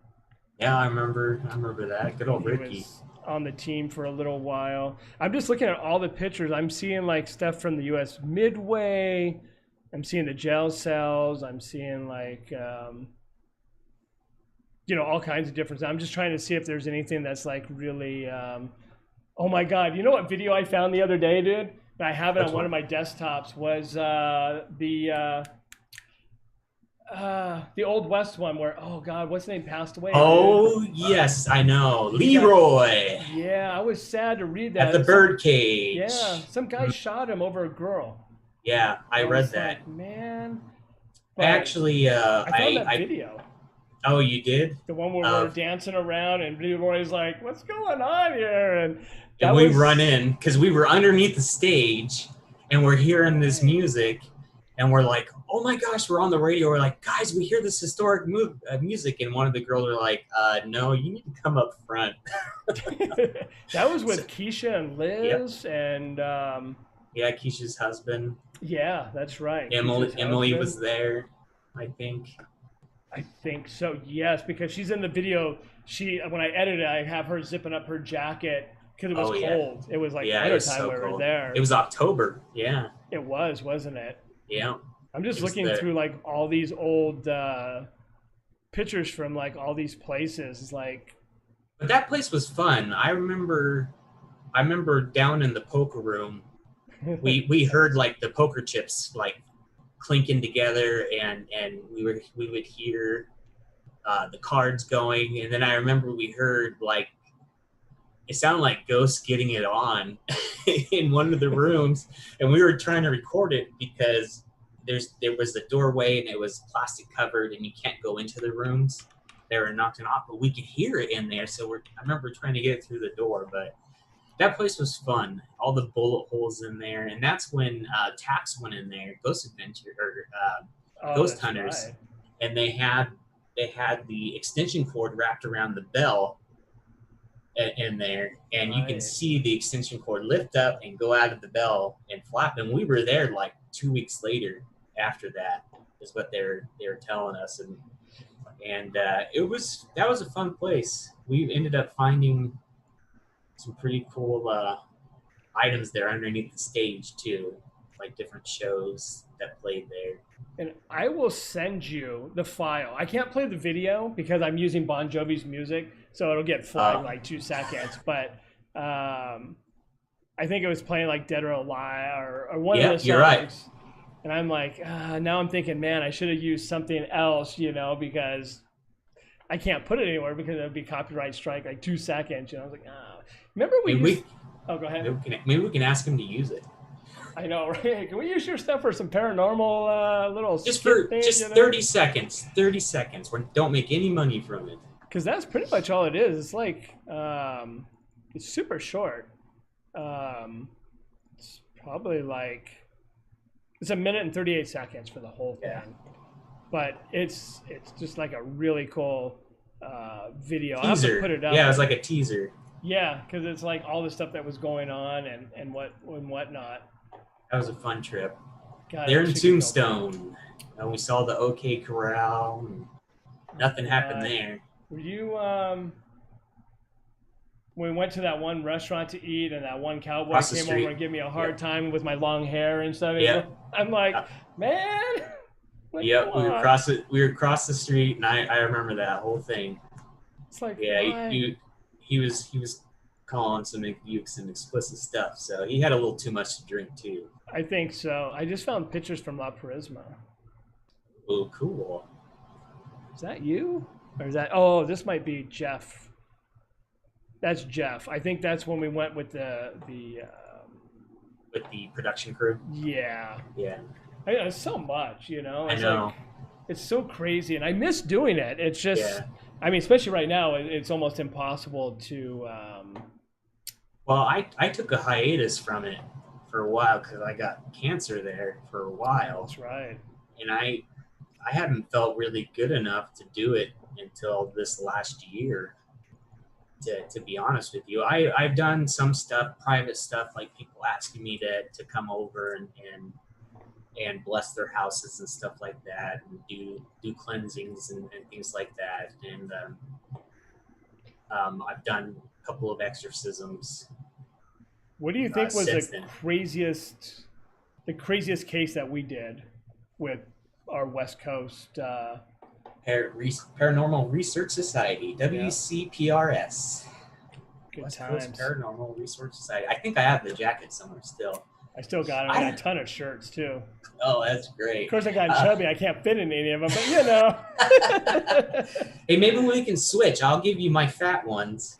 Right? I have, Oh, that's right. and I'll take I your used to give skinny you ones. Skinny ones. Because I was wearing like a large, and I don't wear a large Yeah. no more, unfortunately. I was wearing the extra large, and even maybe 3Rs if I remember that, 3 extra large. I But think so, yeah. I don't know, dude. We had some pretty crazy ones. La Purismia was definitely a high note. Fox Theater was great. The Midway was great. Midway, yeah. Those were fun. That sorority house was nuts. I have to say, one of my favorite ones though is the lady who said she was seeing Jesus in her backyard. Is that And the lady that was painting her TVs? yep, she was painting her TVs white. This was Anaheim Hills. Yeah. She was freaking nutso, but stuff was happening. I mean, it was crazy. We were doing like live EVP session. We had the live mic, and you could hear this stuff downstairs, like all these crazy EVPs. And I remember we were all downstairs asking questions, and all of a sudden we hear footsteps going up the stairs, and then the light turns on. Yep. Right when we're doing an EVP session, and we have that on camera, and so we go and check out the light bulb. It wasn't loose, and you had to turn on the switch only on one side, up and down, and it wasn't an easy switch to click switch up. So it was crazy, and then we were seeing it swing back and forth. And were you there the night that we seen? We're sitting up in that little upstairs little room, and a black shadow went past us and down the stairs. We're like, what was that? I don't think we caught it on video because we didn't have video pointing that way. It was pointing the other direction. We're like, it always happens, right? I was at the end of the stairs, and you were upstairs in that like Vandala area, or it was right. It was just like another living room. It was all kicked back with all those couches and stuff. Do you remember she never cooked? Like, she had this awesome kitchen, but everything was dusty, and she's like, I don't go in there because the ghost is trying to poison me or something like that. Yeah, Chach tries to cut her with a knife while she tries to cook, is what she told me. You know, her lawyer called me and asked if I would testify that there was actual paranormal, and I'm like, well, they're not going to believe me, but I can send you the evidence. And because her husband was trying to get custody, and like, oh, she's crazy. But it's like, yeah, she might be a little crazy, off the but rocker. there still was stuff going on. But she painted all of her windows white. She painted her TVs white because she didn't want anything to be watching her. And yeah, she was. But there was legit stuff happening. That's what was crazy. And when you see her, you wouldn't think she was crazy. She's this beautiful, like Beverly Hills looking lady, you know, that you would see on the shows, the Real Housewife show. And then, but once she starts opening her mouth about the paranormal, she would just go nuts. Everything else, everything else, she was fine. Like, you could talk to her about the weather that day. She'd be like, "Oh, I know, it was beautiful. I went down to this sushi place. I had this great spread." And then when she starts talking paranormal, Jesus is coming to me in the backyard talking to me. I see Jesus's face on my walls and stuff. I see devils on my walls, and we took pictures. Cameras back there, just on the case that Jesus shown up. I mean, because you never know. You know, it's like it could be something demonic, you know, pretending to look like him, or try to look like him. I've seen some pretty crazy stuff. But I wonder, now thinking back about that, she did have out front of her house a huge power grid that's set in the just inside of her yard from the sidewalk. I'm just wondering, like how they say when you live underneath the power lines and different things, if that could have been some of the charge, that energy was there drawn upon. Yeah. Instead of a natural, like natural energy going through it, like water or, rock, crystal, stuff like that. It was picking up artificial and doing that. It was like a giant EMF pump right outside her house. And I know the case that we did out there where we had that Native American spirit where I got my butt handed to me. And someday I'll show you guys the video, but that was rough. That place was like crazy because they found out later the houses were built on Native American burial ground. The guy didn't move the bodies. He just moved the tombstones. And down the street was the big prayer rock with the FBI. Again, it was a fence around with all the FBI warnings. This is federally protected land. And the craziest story with that is when we had 2 cars of people, HB and all of them. And then I was with HB, me, and, the tech guys. And then everybody else was in the second car. And we're coming in the neighborhood. I'm on the phone with the lady. And she's like, yeah, I see you guys. I'm right over here. And she's like, over here to the left. And we're like, oh, I think we see you. Because on that right, there's a house with all of its lights on and everything. Yeah. But there was a bunch of people in there. We're like, yeah. Oh, man, I hope she didn't invite like freaking neighbors and everything while we're doing this investigation. And we're like, oh, we see you. And she's like, no, I'm over here. She's waving. We're like, oh. So then we turn around. We're like, oh, we thought you were that house. And the house was pitch black. Yeah. So we went and investigated that. There was no power. There was no electrical box, nothing. Like that whole neighborhood was like completely off the hook, and not even, if you remember, she bred Doberman Pinschers. And I mean, she had two huge ones. And during the day you could throw the ball and the dog would go down that hallway. But as soon as it got dark and you throw that ball, the dog would like, I ain't going down there. And that's where, like, that hallway was like 8 foot long. Yeah. But walking into it, it got darker than dark. Like you could feel and see the rooms just getting darker and darker and darker. And when you look back, it was lighter. Looking back, it's just like weird stuff, man. That place was. She reported like seeing Native Americans behind her and people when she's washing dishes, and I'm like, and I think Mohalani got. I think she got sick there too. Something happened. I think so. Something touched her or something, or scratched her, or on her thigh. I think so. Yeah. I remember that. I think it was that case. It was one of the cases where she got scratched or something, and it was like 3. It was 3 scratches down her leg. Down her leg, right?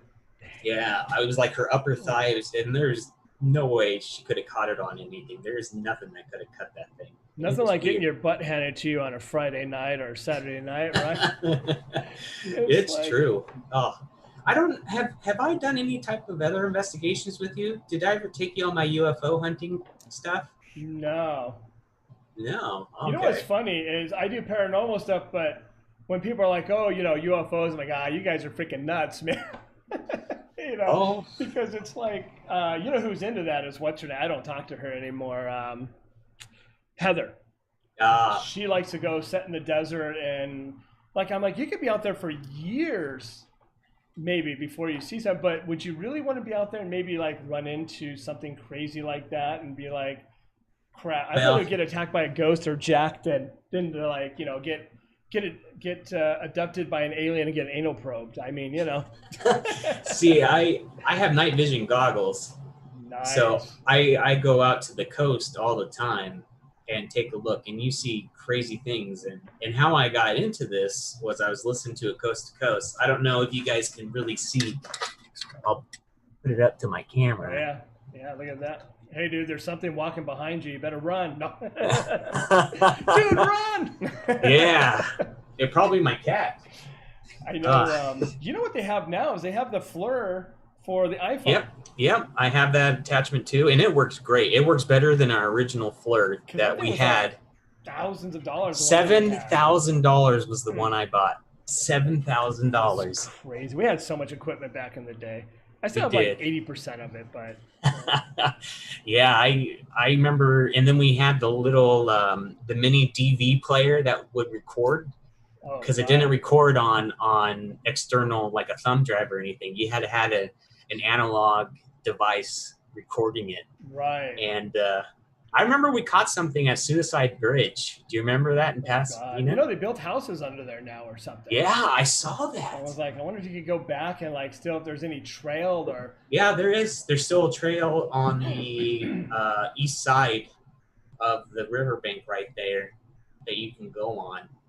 I know there's supposed to be an insane asylum there, but there never was. We started researching that, and it was like all false stuff. But it was just a military installment that was right there. Yeah, like across where we parked. Like we parked on the that fire train. trucks. Yeah, we parked by the fire It had like all that stuff in there, and I think if you went the opposite way on the trail, there was like a fishing thing where people could fish, and you like pay for that's right fish or something. Like we went for a little while. That was south. You can ride horses. Yeah. And do archery. Remember the archery guys coming out? That's right. We were there all night, and then break of morning, we see these guys with bows and arrows coming out. We're like, oh my God, it's the Lords of the Ring, man.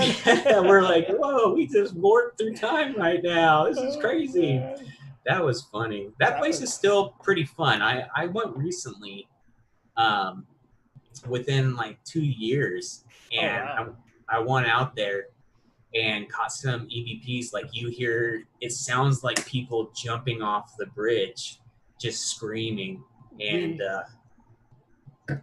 we did have something like that when the group went. We had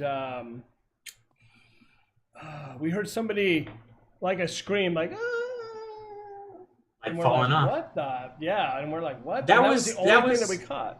That was the first time all of us went that you took us to there. We heard that scream.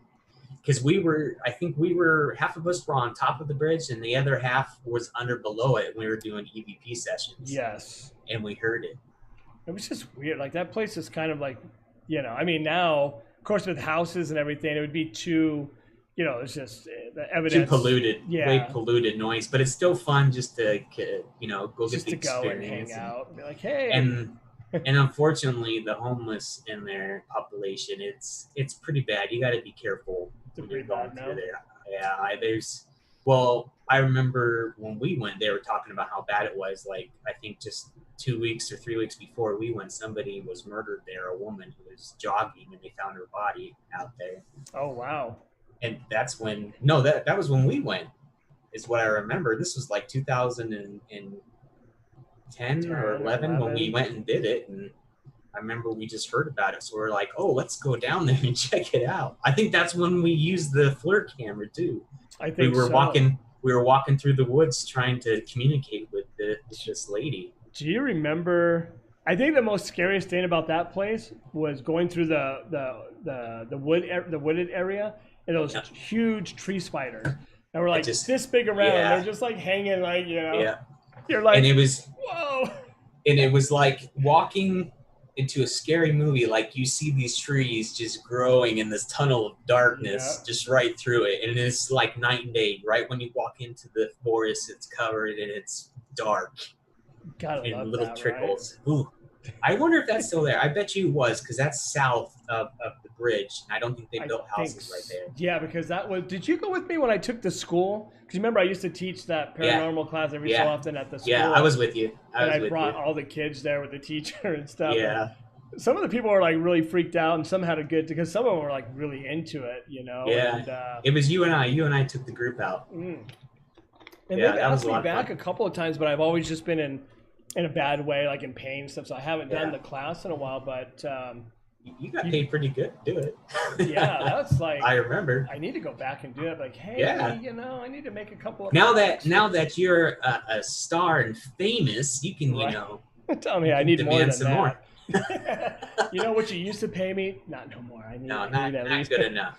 And I need but to I'm have, worth the money. M&Ms there when I get there, and a soda, and In-N-Out, please. Cold Dasani water. Right, because I remember it was always interesting teaching that, because then what's name would come in and they do the Ouija board stuff, and I remember God, we did that a lot. But you could always tell the kids that were really interested, because they would be really into it. The kids that didn't really, like, they're just like whatever. They were always the ones that were like, all you seen was this.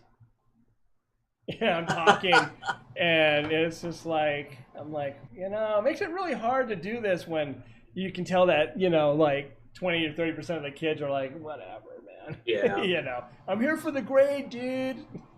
you know, Well, but does anybody have any questions for us? We got yeah, all is there kinds of adventure. any questions? Anybody? We got a Is few there, people in here.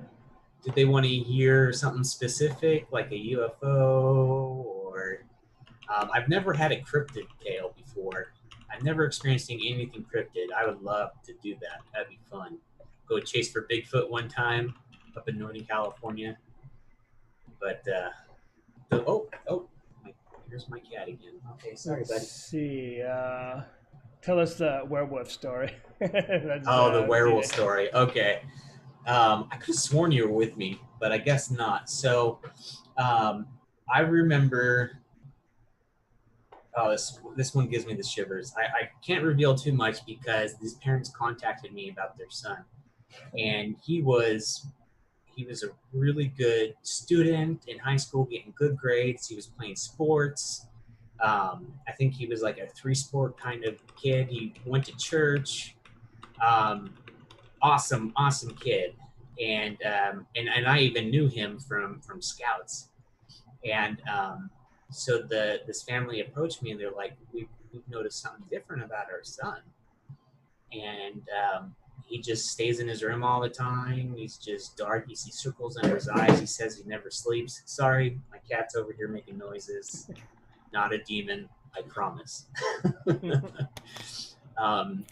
So I go and they asked me to interview a kid, and I normally don't go by myself. You never should in those situations. So I had somebody come with me, but I can't remember who it is for the life of me. So we go and interview this kid, and we're sitting there talking to him. He's on like this recliner, and he's just not talking to us at all. We're just like, hey, how's it going? And we said, I remember like he was really close to becoming like an Eagle Scout or something. So I was trying to bring up that subject, Right. and he looked up at me like he wanted to freaking rip my throat out and kill me.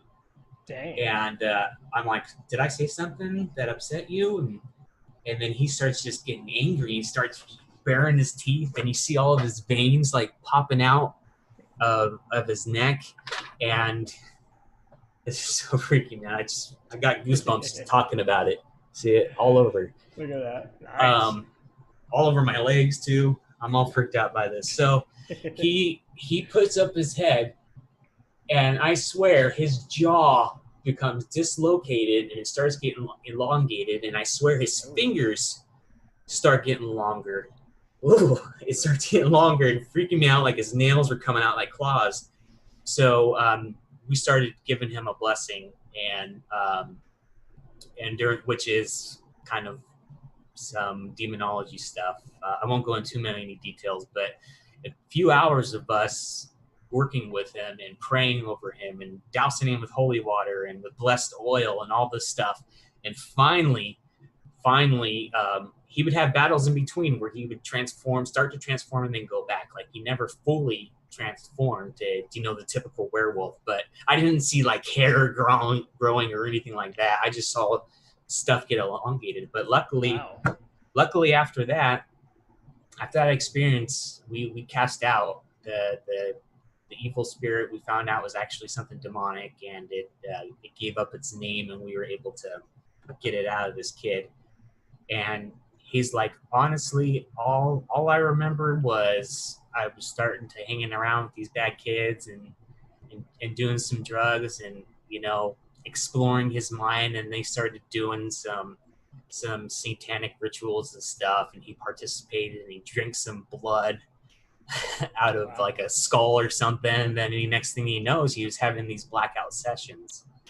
Wow. And he couldn't remember. Like he didn't remember like for a couple of weeks before that stuff happened. So that's the story. It still gives me the heebie-jeebies, but just seeing that transformation, my original demon encounter that I had first, was kind of similar, but it didn't have a physical transformation. It had the other traits to it, which was superhuman strength Wow. and well, maybe I'll just tell the rest of that story when we have time. Next time. I know somebody asked what's the scariest investigation. I'm going to say, I remember the name now, Menifee, whatever it's called. Menifee. That's where I got possessed. Menifee. Yeah. I always could never figure out the actual name.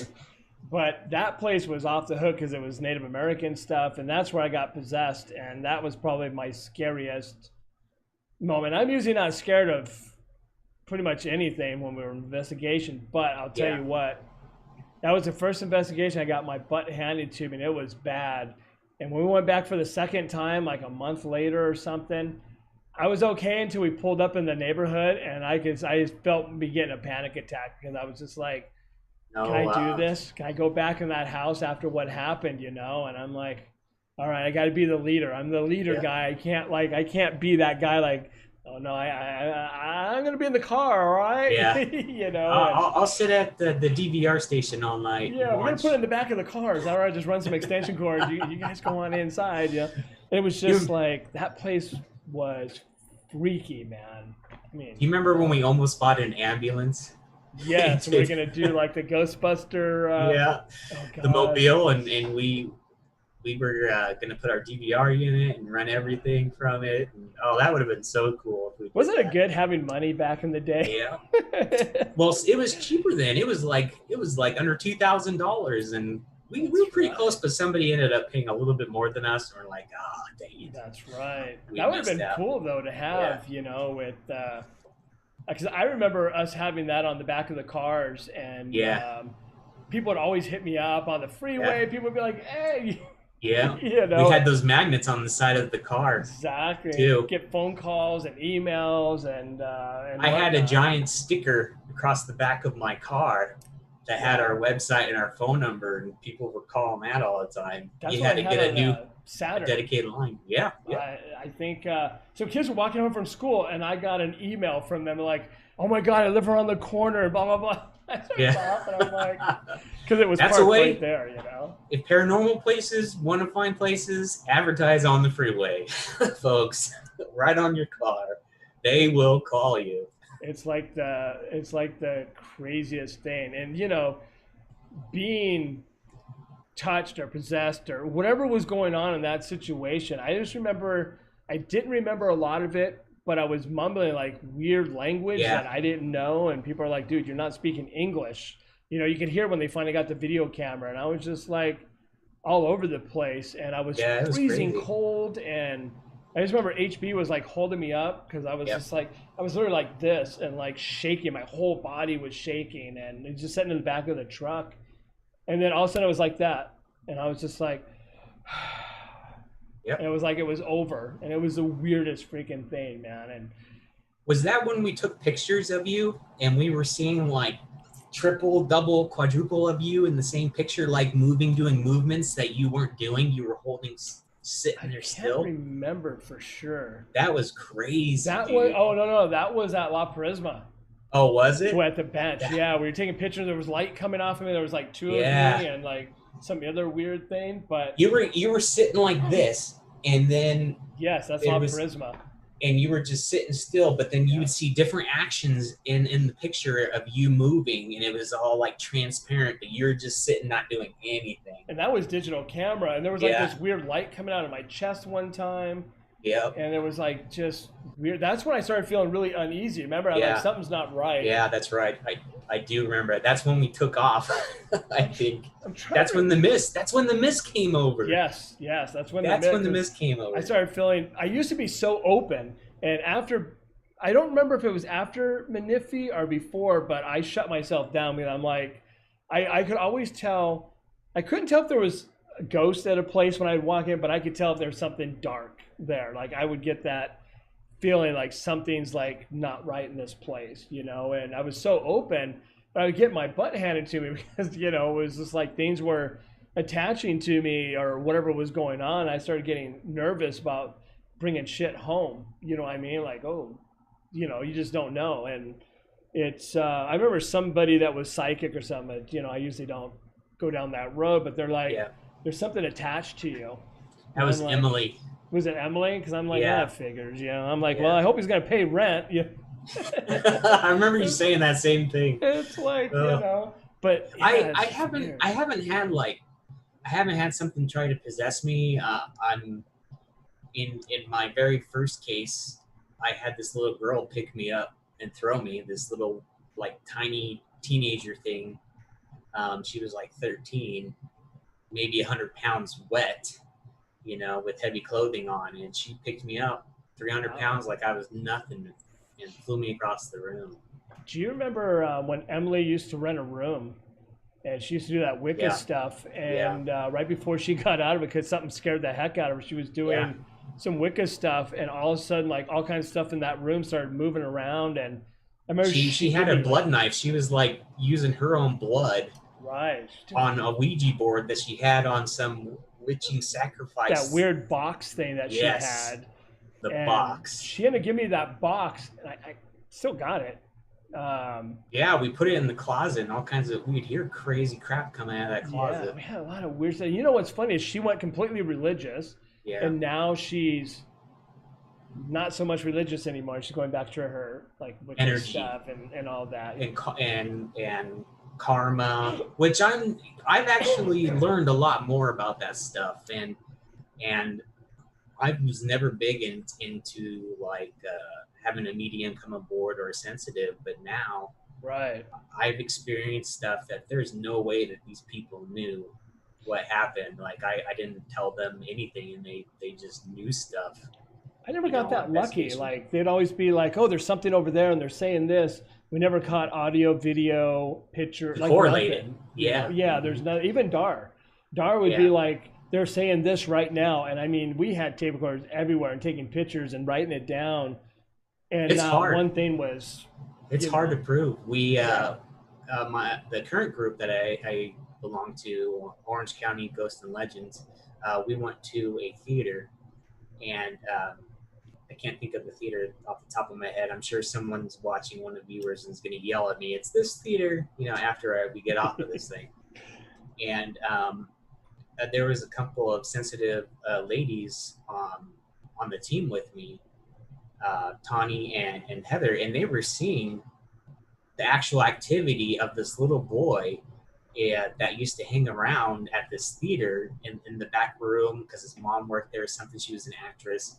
So he was always back there, and she was seeing it, and we would like feel it. We would feel like the energy in the room change, and we'd get a little bit of cold spots, but nothing else, man. We didn't get any EVPs, and we were talking with it for like 45 minutes, and it was interacting, and that was it. But it was we marked down as personal experience because we couldn't prove anything. But that's the hardest thing, especially if you're trying to help somebody. Yeah. And I remember I did an investigation where we had a team that wanted to come that were all like sensitive and psychic, and then we did, and she ended up telling the client or whoever it was, like, "Oh, your house is full of demons and this," and we're like, we didn't get any evidence. But that was thing, you know? That was the lady. I think she was. I remember she had a bunch of cats. You remember she had tons and tons of cats. Yes. And I had that fatty allergic reaction. We were all dying in that house because of how stale and all the cats in there. And the team before us, I remember her calling, crying, and you had me talk to her because she thought that she had like a demon full-on infestation going on in her house with multiple demons. And some of the stuff, it really concerned me. And we went over there and interviewed her, and you know, she was legit. She was intelligent. She wasn't taking any medication. She wasn't any of that. Right. And she was just freaked out by everything they told her, and we had to calm her down. And we stayed there like a few different nights, and we never caught one thing there. No. And but to make her feel better, we went through and blessed the rooms and did a cleansing for the place for her. And I remember she was happy after that, and we never heard from her again after that. And that's the one thing that I was always kind of didn't like about some of the groups that would either have like, you know, psychics and stuff. they would tell these poor people like, oh yeah, I feel that there's demons in your house, and then they leave. Like we were joking about earlier, like, hey, there's, you know, Satan's in the corner. See you next time, you know, we're going home, you know. And Peace. I just remember one of the people telling this poor lady that, oh yeah, there's demons in your house and this and that, and it's just like, oh my God, and had her freaked the heck out, you know. And it's like you can't tell people that, you know. I think the difference between a crappy paranormal team and a good paranormal team is one that comes in level-headed and is not expecting anything to happen. Right. You know, those other teams, like a couple of them that we were guests at, they would just get so excited. Oh, look at all these orbs, and it was just dust, you know. Dust, yeah. And they would argue with us about it, and we would show them proof after proof what it would look like and what an actual orb would look like, and it didn't matter because they wanted something so bad. And if you want a real orb, just turn off your flash and everything, take a picture in a dark room, and if you get a bright, you know, light, then you've caught something. But if there's light or flash, then it's just dust. I mean, there's so much dust in the air, you know, especially like the USS Midway. That place was like off the hook with dust with their cameras and stuff. It was snowing all the time in there. So bad, you know. I know that was the thing. It was really hard to find paranormal teams that wanted to do scientific, kind of like what we did. Yeah. You know, we tried to go in with complete. I mean, there was plenty of cases that we went on that we didn't catch nothing. Like it was just, you know, we didn't have. Every case wasn't like, you know, off the hook like when you watch TV. And I try to tell people, TV ghost hunting is entertainment. It has to be fun. It has to catch evidence. Whatever. It pays the bills. They got to make money. Yeah, because if they went in, like one of Emily's friends was like, oh, I'm such a skeptic, blah, blah, blah. So we took him to La Prisma. He didn't have anything happen. But you know what I mean? It was just like... It's like this is what usually happens. It's hours and hours of just boredom. A lot of times, walking around talking to yourself. You know, is there anyone here? Would you like to talk to me? You know, did you blah blah blah whatever. You know, you try to find out the history of the location and ask questions around that. You know, and intelligent questions. Yes. I mean, I get so tired of. Is there anybody here? Can you tell us your name? You know, do you remember we wrote out like questions, like basic questions that were like our basic, like always ask these as like the baseline of questions, you know, and then try to be creative. Don't be just like, you know, hey, did you da ba ba da, because everybody would ask a lot of the same stuff, and it's like maybe tell a story. I remember we started doing like telling stories like, oh, you know, we heard about this and there was this going on and blah blah blah. And I used to sing back, you know, I used to sing, and we would hear stuff after I'm singing, you know, or we would tell jokes, and after we're all laughing, we would hear har har har, you know, something like that. And I remember we started getting really personal, like with some of these questions, like telling them stories like, hey, my name is Ryan. I have 7 sisters. That's something crazy about me. What's something crazy about you? And we would get some legit answers, and it was nuts. That was the fun thing, and it's really hard. I know, you know, when we kind of stopped doing it, everybody kind of, some of the people went to different teams and stuff, but even like Dar, she was like, yeah, the team I went with, they got, you know, everybody's saying they're seeing stuff because they had a lot more psychics and whatnot on the team, and people are always like doing stuff they shouldn't be, and it was and it's like, it's hard to find, because people got mad at me and how strict it was, and it's like, I remember have that. to be, you know, it's like people get mad at me like this is supposed to be, and it's like this is like a job in a sense, and you have to take it seriously, especially if you're doing a case for a person and not like just going to an old historical building where maybe you can goof off a little bit or whatever, but not in someone's house. You gotta be professional, because they are judging you every second you were there.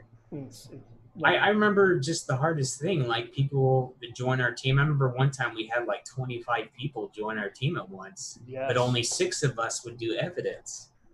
And nobody wanted to leave evidence. I remember you and I would do all 25 of them at one time. Yep. And we would start kicking people out. And, you know, we're not going to find this stuff unless you sit on your butt and listen to it, or on the treadmill and you're listening to it, or something, concentrating. I remember making people come to the studio because I had, at that time, like 25, or not 25, but I had like 10 or 12 computers set up to do EVPs, and like Keisha would show up, and Liz, sometimes you, me, Dar, or whoever, and we sit there and do that for, you know, at least finish hours, one tape or two tapes or something, and they would come back like, you know, 3 or 4 times in the week. But half of the team would be like, you know, and it's like, all right, let's designate an EVP team because, you know, XYZ never is going to show up. It's always going to be, you know, blah, blah, blah people and video. I mean, watching like, you know, 16 hours of video and like watching 8 cameras on a screen and just like, you know, pretty soon you see people. Did I miss anything? Oh, I better rewind 15 seconds. You find people like this, and they're like snoozing away. You know, like, hey, you're missing stuff, dude, you know? But you know what? You get used to it. Like now when I review evidence, I don't have any problem staying awake anymore. Like I'm focused and like I'll listen to something like a podcast or something about the subject, so it keeps me focused and my mindset is on that and stuff. And I don't have problems with that anymore. So and it actually helps me concentrate, I feel, by having that background noise just a little tiny bit. That's something different, and that has helped me catch some pretty good stuff. We at that same theater that I was telling you about, I heard like a little boy giggling, and I mean I barely caught it. It was so low, and the fact that like I looked it up on the decibels, and you shouldn't be able to hear it. It was like on the wide spectrum of what you can hear. Right.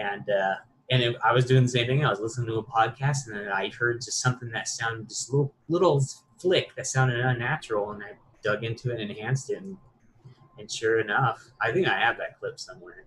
Wow. I could send you for next time, of course, because I know it's getting late. Yeah, I know. Yeah, it was just, that was one of the hardest things, I think, to find people that would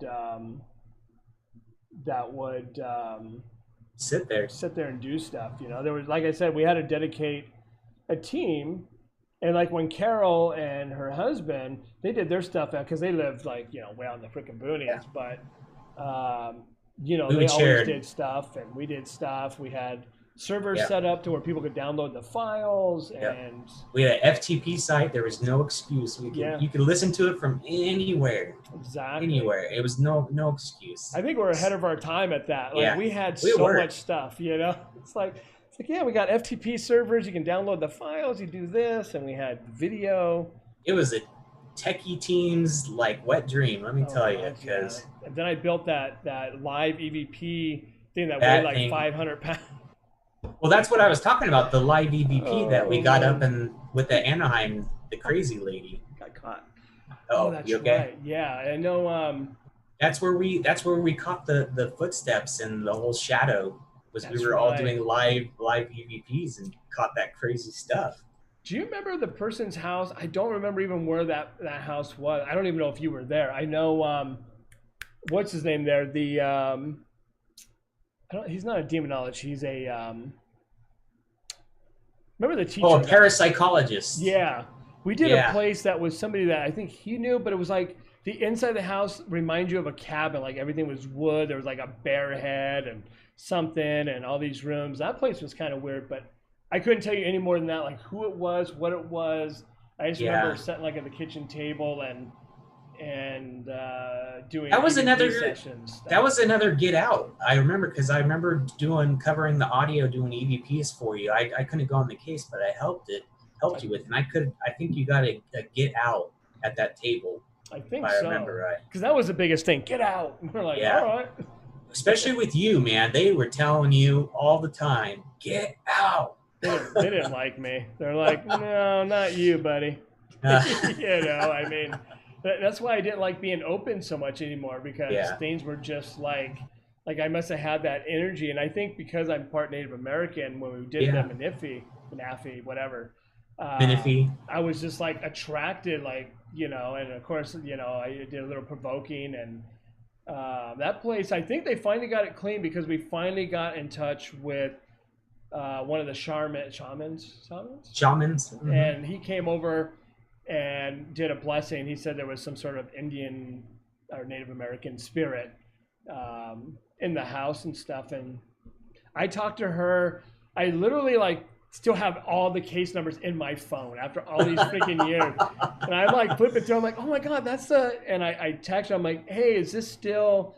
And she's like, yeah, who's this? Because, you know, different number from way back then. I'm like, oh, this is so-and-so from, you know, West Coast Paranormal. And she's like, yeah, my mom lives there now. And she has no problems. That always surprises me. That always surprises me, you know? Could be the energy. Like, it you know, definitely is. Have stuff going on here. I could move away. Someone else move here and be like, I lived here 50 years, never had nothing. You know what I mean? So. Well, I really think some people are just like. Conjured.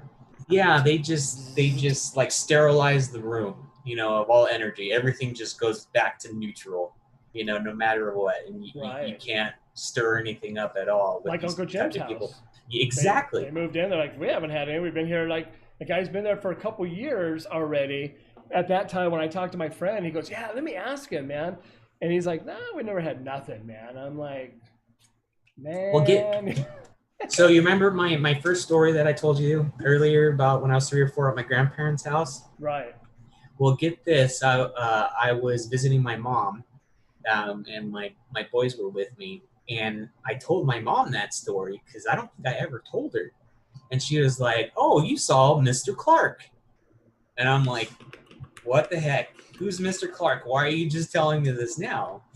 And I guess my grandparents bought this ranch from this guy, Mr. Clark, and he was an older gentleman, like in his mid-80s. And he asked, he's like, hey, can I live on the property? Because there was a wash house with an upstairs, and there was a little studio in there.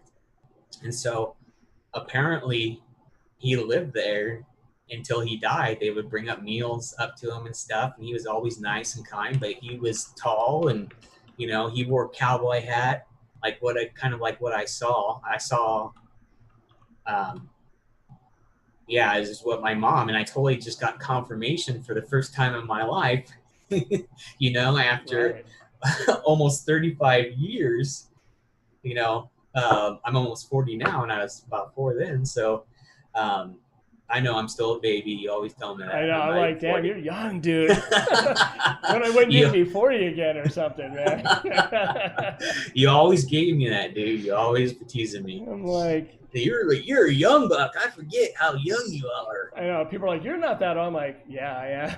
Yeah, you're like, you don't look it. You don't look it at all. It's all that partying I did back in the 80s, you know. Yep. Exactly. One quick story before we start wrapping up things. Me and my friend Marty, longtime friend since like, you know, 5th grade or something. We used to go up to Willer Canyon back in the day with bike riding. And there was a house up there they called the Blair Witch House. It was up like some rich millionaire people used to live there, and they just abandoned it and moved to a new house they built down in the city instead of being up in the mountains. And I remember we rode our bikes up there, and the whole place, like a piano in there. There's tons of clothes. You can tell like hundreds of people have been through there just graffitiing and just trashing the place.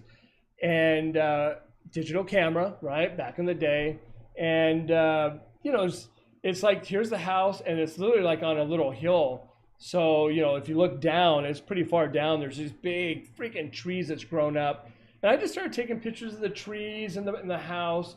When I got home, I looked at the pictures on the computer. There was a guy in the middle of the tree, like 60 feet in the air, just looking at us. Like, just, you know, you could kind of see through him.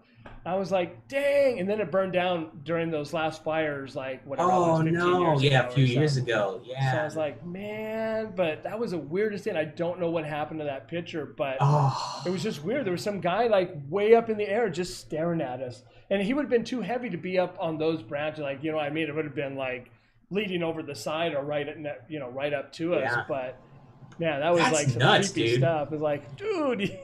That is nuts. That's a good story. Crazy stuff, you know. I mean, yeah, it's so many crazy stories from back. I mean, we only covered just a little slice of things. We really have. I mean, we went over a whole bunch of stuff. If people like this, we can go into individual investigations and go through. Maybe we can do something like this every week. Yeah. Kind of fun, you know? Yeah. I put it out there trying to find some other groups as well that might have creepy stories and stuff. But, you know, when I worked on my ghost story, I was in contact because everybody knew who we were.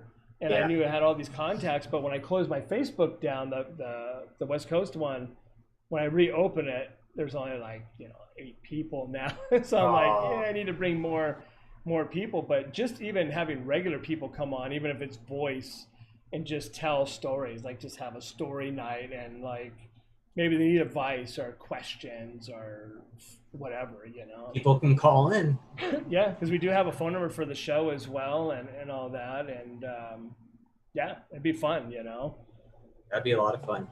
Definitely, man. So I guess we're gonna wrap it up. I definitely appreciate everybody coming and watching. We had a bunch of people come through. I'm sure we'll have more as I post on Facebook as well. And remember, if you're new here, remember to hit that subscribe button, and don't forget to hit the bell notification. And if you click the all, you'll find out when we're live every single time. And also give us a thumb up on this video when it goes, when you find it. And that helps the channel a lot. And it'll be under the Into the Unknown section after we're done with this video and it compiles. And on that note, I want to thank you guys. Thank you, Ryan, for being here. And no problem. We'll see you guys when we see you. Have a good one, everybody. Bye-bye. I don't have theme music this time. Darn. I have theme music for all my other shows, but this one. So I guess we're just going to end it. So bye-bye, everybody. Bye. We can sing a song. Right? Rock on! Can you imagine? Oh, God. I was thinking, I'm like, can I just go to a black screen? Wait. Oh, there we go. Black screen. All right, everybody. Bye-bye.